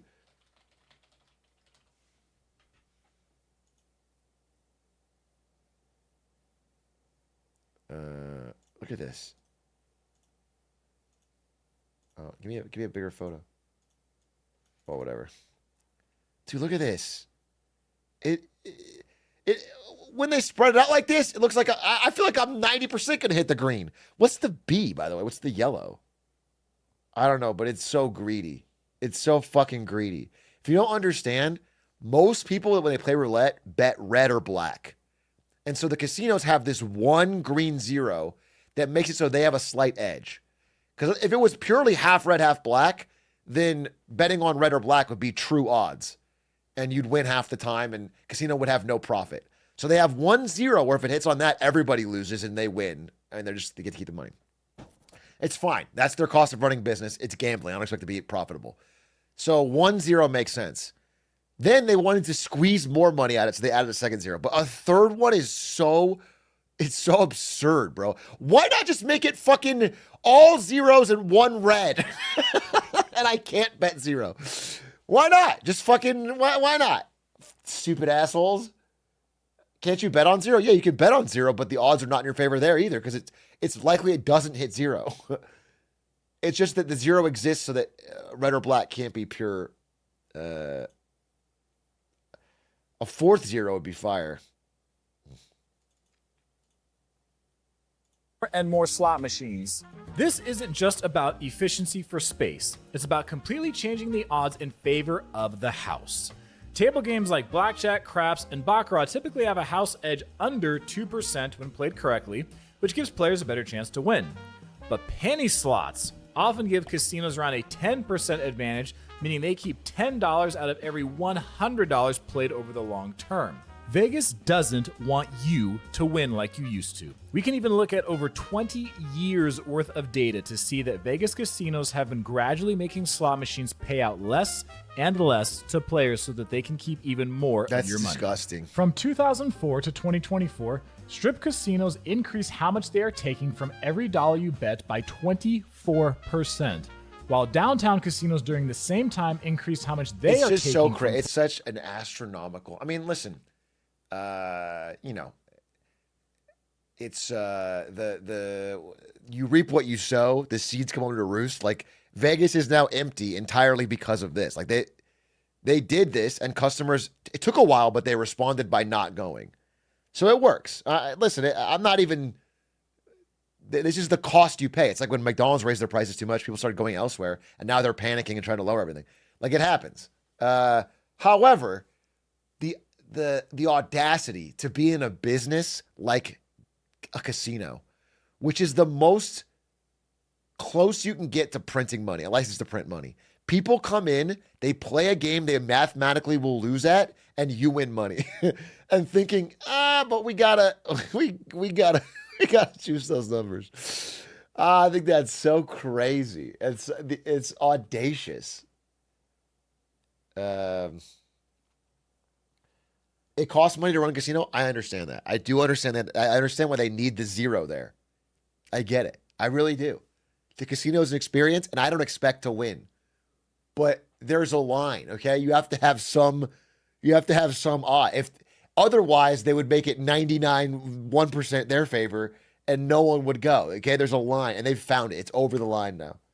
Players by 45%. So when you hear people talk about how much more generous Vegas used to be, you can use these slot hold percentages as proof. Aside from the fact that casinos make more money with slots than table games, slot machines also don't call in sick for work, they don't need to take lunch breaks, they don't get overtime pay, they don't receive health benefits, and they don't file complaints. These are all things that help casinos save money on top of now winning more money. So by removing tables and adding more slots, casinos guarantee themselves much higher profits from the same amount of floor space. The result is fewer opportunities for knowledgeable players to get decent odds and more mindless button pushing that drains bankrolls faster than ever. Many experienced players call what you see right behind me the biggest ripoff in modern casino history. And a lot of casual players have no idea that every time they sit down at this game, that they are getting mathematically screwed. This single rule change has largely altered the most popular table game in Las Vegas, and the majority of players don't even notice. The deception is particularly cruel because these rigged games look identical to fair blackjack tables from a distance, and not all dealers explain the difference unless you specifically ask. Traditional blackjack pays 3 to 2 when you get a natural 21, meaning a $100 bet pays $150. But the strip is now filled with tables that only pay 6 to 5, so that same $100 blackjack only pays $120, stealing $30 from every natural you hit. And over the course of a gambling session, this difference can add up to hundreds of dollars in lost winnings. It's fucked up because getting a blackjack in Vegas is one of the few joys in that hellhole. Putting a bet down and getting a blackjack is one of the few simple pleasures left in that fucking desert of sin. And when you get it and you don't get the payout that you expect to get, it is fucked up. A gambling fee. The worst part is that these terrible games often sit right next to 3-2 tables, but the minimum bets are usually much higher on the fair games, pushing many players into the sucker bets. So why do casinos keep doing this? The reason these rip-off games exist is very simple. Tourists keep playing them anyway. Casino executives have figured out that they can offer absolutely terrible odds and still fill seats as long as the games look familiar from a distance. This creates a rather depressing cycle where customer ignorance feeds the corporate greed that so many people come to associate with the big casinos. And the problem has been gradually getting worse for years. The most frustrating part is watching smart people who are successful in other areas of life repeatedly make these costly mistakes without learning from them.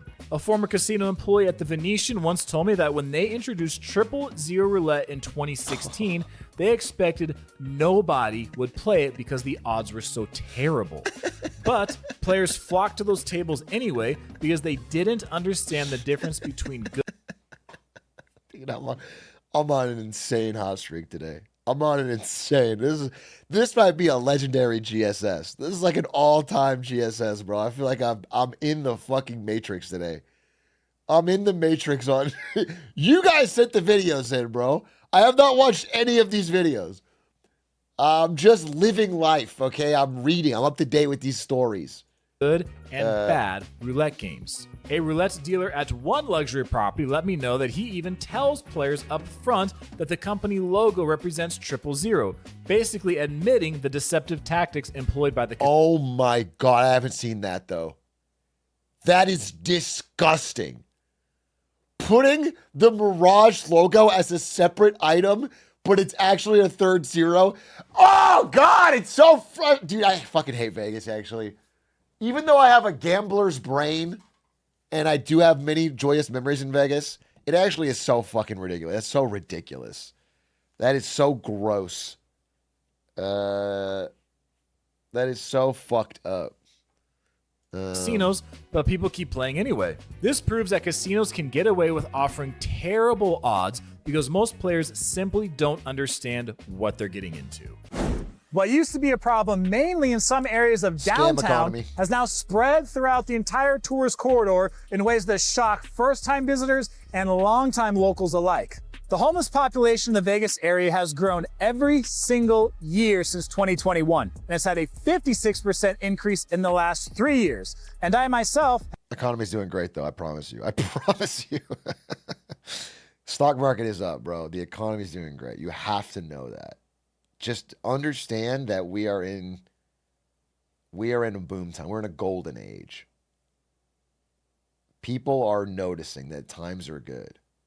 Have been inside a casino before where I'm standing there talking or actually playing a slot machine and had someone come up to me and then ask me for money. And I know some of you have had the same thing when you come here to visit. This situation has deteriorated to the point where it's destroying the fantasy escape that Vegas is supposed to provide for people on a vacation. This isn't just about people asking for money on the street anymore. It's direct interference with casino gaming that makes players feel uncomfortable and unsafe. It is now more common for homeless people to regularly enter casinos and even approach players at slot machines, creating an awkward and sometimes dangerous situation. Some incidents with homeless individuals inside Vegas. Dude, tough to tell someone homeless that you don't have any change as you feed it into a fucking Wheel of Fortune slot machine. That's a difficult... I got nothing on me, bro.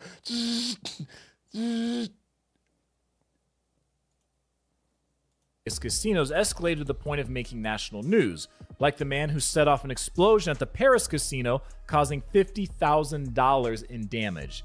The man was later released with the condition that he stay out of trouble, but these are the kind of situations that make visitors feel like Vegas isn't the safe escape it used to be. And people approaching you while you're playing a slot machine to ask you for money is not what anyone wants on their vacation. The tariffs that were put in place in early 2025 has many international tourists staying away from Las Vegas due to uncertainty. This matters a lot because international tourists typically stay longer, gamble more, and spend more on shows and dining than domestic visitors. New trade policies have made traveling to the U.S. more expensive for... Greatest economy ever. That's right. I have to keep asking. Greatest economy ever. Boom time. Tariffs are working. If you disagree, you're a woke liberal soy cuck. Just, I'll let them speak, but you have to know that. Foreign tourists, while Canadian airlines have reduced flights to Vegas as demand dropped. The economic concerns go beyond just Vegas, with inflation affecting travel costs nationwide and real estate markets slowing down in various parts of the country. And when people are worried about their jobs and their home values, Vegas vacations become an easy expense to cut from their budgets. Major strip properties chose to lay off hundreds of employees as visitor numbers continue to drop month after month. Greatest economy ever.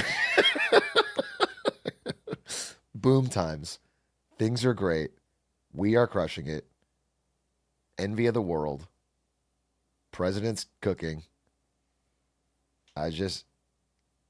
From what they used to be. These cuts represent more than just cost-saving measures. They're a clear sign that casino executives are proactively cutting costs because they are uncertain about the future of Las Vegas. Fontainebleau cut numerous table games dealers in the first half of 2025, while other properties have eliminated entire departments like concierge services at MGM Grand, Park MGM, New York, Mandalay Bay, and Vdara. And although these employees are commonly told that the layoffs are just temporary, there's no guarantee that they will be called back to work at their old job. One off-strip casino manager told me that just a $1 minimum wage increase costs his property an extra $1 million annually in labor costs, which also makes it more difficult to offer customers the same value that they've been used to getting. When casinos can't fill rooms and gaming floors, they're forced to reduce staff to keep down their costs.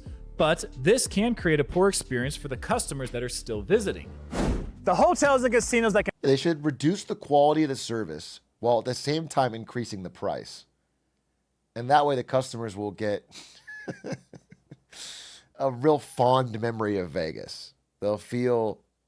And benefit most from the recent problems in Las Vegas are the North Strip properties like the Sahara and the Strat, the off-strip properties, and the downtown ones. These properties have kept their commitment to affordable gambling and reasonable prices for their customers, while many strip properties have gone crazy with fees and terrible odds. Smart gamblers are starting to realize that significantly better deals exist just minutes away from the overpriced strip properties that get most of the attention. The contrast in value has also become so dramatic that many experienced visitors never set foot on the Strip anymore except to see. Smart gambler is an oxymoron. However, my little brother does this. He makes us go to dude, I can't remember the name of the casino. It's this fucking hole-in-the-wall casino with good odds on craps. What is it? What is it fucking called? It's so far from the Strip. I wish someone would say it. It's like, it's Ellis Island. It's Ellis Island. You know it. You're a gambler. I think it's Ellis Island, bro. I think it's exactly what you said. You call that shit Insta all caps. Yeah, he makes us go to Ellis Island and he bets against the table. He bets the don't pass line, if you don't know craps, but it's like you're betting on everyone else to lose. My brother's a fucking psycho. And he sits there with the statistically best odds you can get. He plays the villain and he laughs when everyone else loses. Shows or eat at specific restaurants. Places like Ellis Island offer $5 craps and $5. No fucking way! No fucking way, dude! I swear.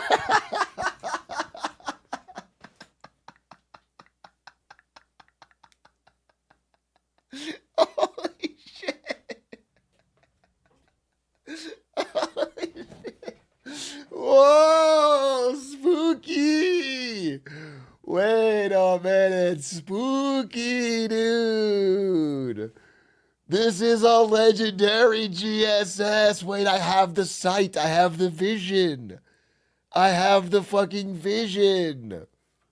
Holy, what's, oh, wait, that's so ravening right now. I can see. Wait a minute. I'm getting a vision. I think, this is going to sound crazy. I think Donald Trump is on the Epstein list. Wait a minute. I know it sounds fucking crazy because how could he be? But I think he's actually on the list. 3-2 blackjack with table minimums that never increase, even when the casino is packed.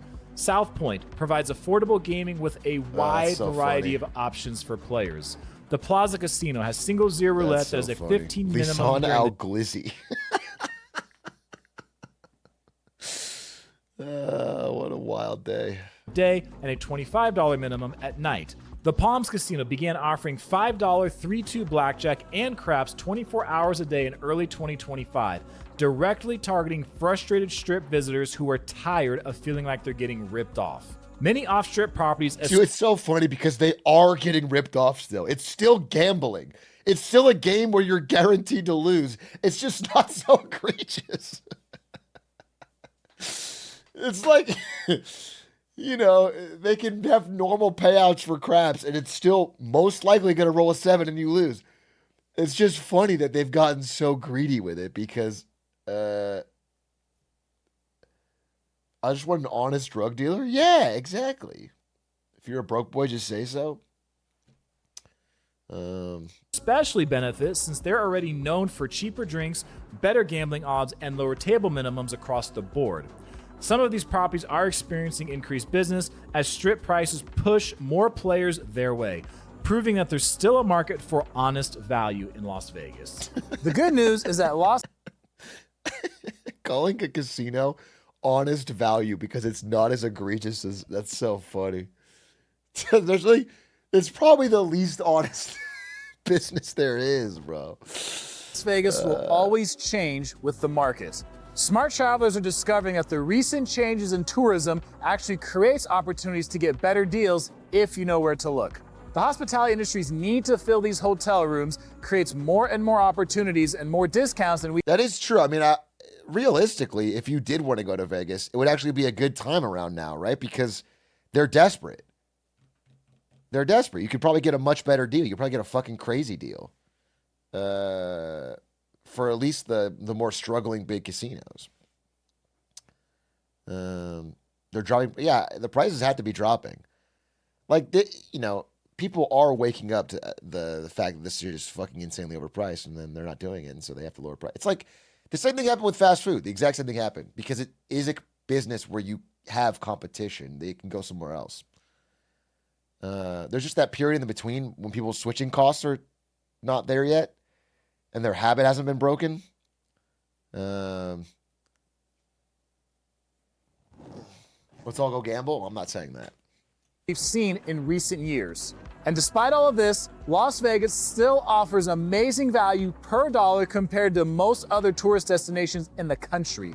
So even if the major strip casinos still try to squeeze every dollar they can out of the tourists who come here, there are plenty of other affordable options for you to have fun all around the Vegas Valley. Food and drinks in general are something that have become much more expensive in Vegas. I mean, I think the guy who has like the Vegas themed YouTube channel has to say that. Because, yeah, his name is Jacob's Life in Vegas. That's the name of his YouTube channel. Of course, he can't end it by saying, "Yeah, Vegas fucking sucks." But he was. I mean, that video was good. That was a good video. No cap. I whoever suggested that was awesome. It's good to see an update from someone there on just what's going on, because you keep hearing about how the dead nightlife. But all right, chat. I usually would end right about now, but I'm going to play a little Age of Empires because I'm addicted and I have a goal. I'm not doing Smallville tonight. I appreciate the Smallville fans, but I will do it Monday. But you know, we did Smallville a bunch in a row, and now I'm taking a little break, and I'll be back on no stream Sunday. I'm doing a pool party actually. I'm hosting. By the way, if you're wondering if I'm doing a rich flex, I do not own a pool. I rented it on an app called Swimply. I rented a rich person's pool.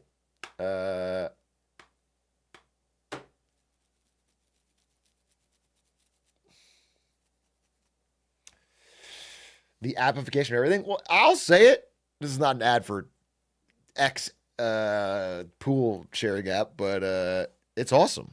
It's useful. Feels richer than owning a pool. It's like I think it's a nice person's pool, a nice Beverly Hills place, and were the owners chill or annoying? They were so fucking chill. But I think I honestly think this is what's happening. I think the owners of this pool, because it's like it's not a mansion. It probably is. It's a very nice house with a very nice pool. Okay. And the rental cost is not that high for how many guests we have and how many hours we're getting. You can't go in the house. You can only go in the pool. However, I think the owners are a real estate group who own like 5 or 6 properties they can't sell. So they are farming out the pools to try and make ends meet on the mortgages. not a real estate, not like a conglomerate. Like it's a couple, but they only owe. I think they can't Airbnb it, so the deal's actually pretty good. I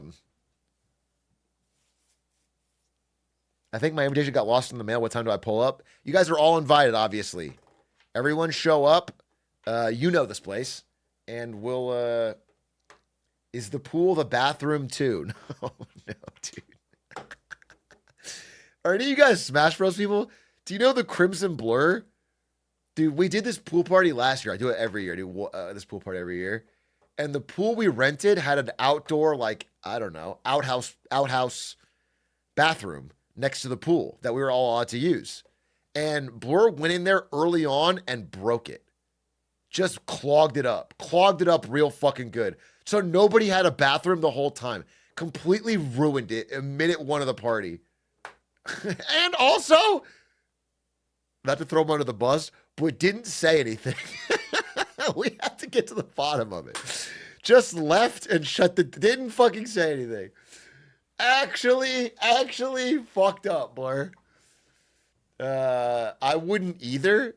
You don't have to announce it.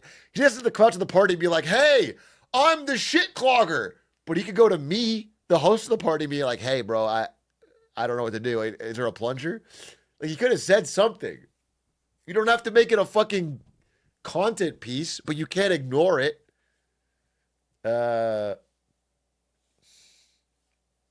Okay. Age of Empires game for the real ones.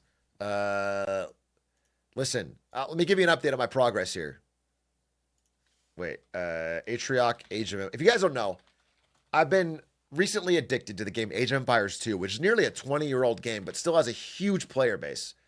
And it actually is probably the hardest, most brain-firing real-time strategy game out there right now. And it has a big, Western player base, which is cool. They still released expansion pack like a month ago. It's crazy. I have now put in 300 ranked games, and I am at a solid 1,300 elo, which is pretty good, putting me top 7,000 on the ladder. However, I think I've maxed out here. Getting to that 1,400 level is taking a level of focus and knowledge that I don't have yet. Everyone hits me with something fucking random, and it's killing me. What are you aiming for? Right now, 1,400. I think if I really feel like I click, I want to go to 1,500, because that would put me in like nearly top 1,000. It would put me in like I would be pretty damn good for a really hard game, and I would feel... I like these challenges because I prove to myself that I can learn something if I put my mind to it. That's why I like doing it. But I'm getting old or something because this is fucking hard. I'm having a real hard time learning this stuff. It feels like every game I make one small mistake that I don't notice, and I get destroyed for it. And everyone's cracked. Now, TFT was easy. I got masters in TFT in no time. That goal was not too hard.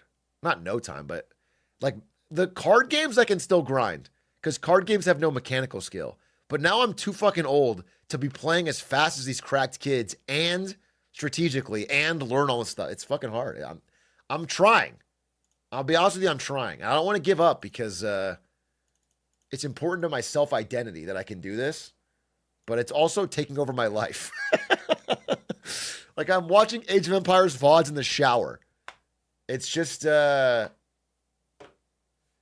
youths on AoE 2 for sure. I'm not saying 16-year-olds, but the best player in the world is 24, 25. So he's way younger than me. He's a decade younger than me. Are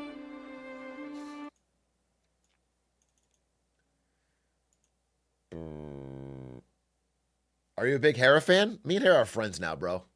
All right? Me and LeBron are friends in basketball. Me and Hera are friends in...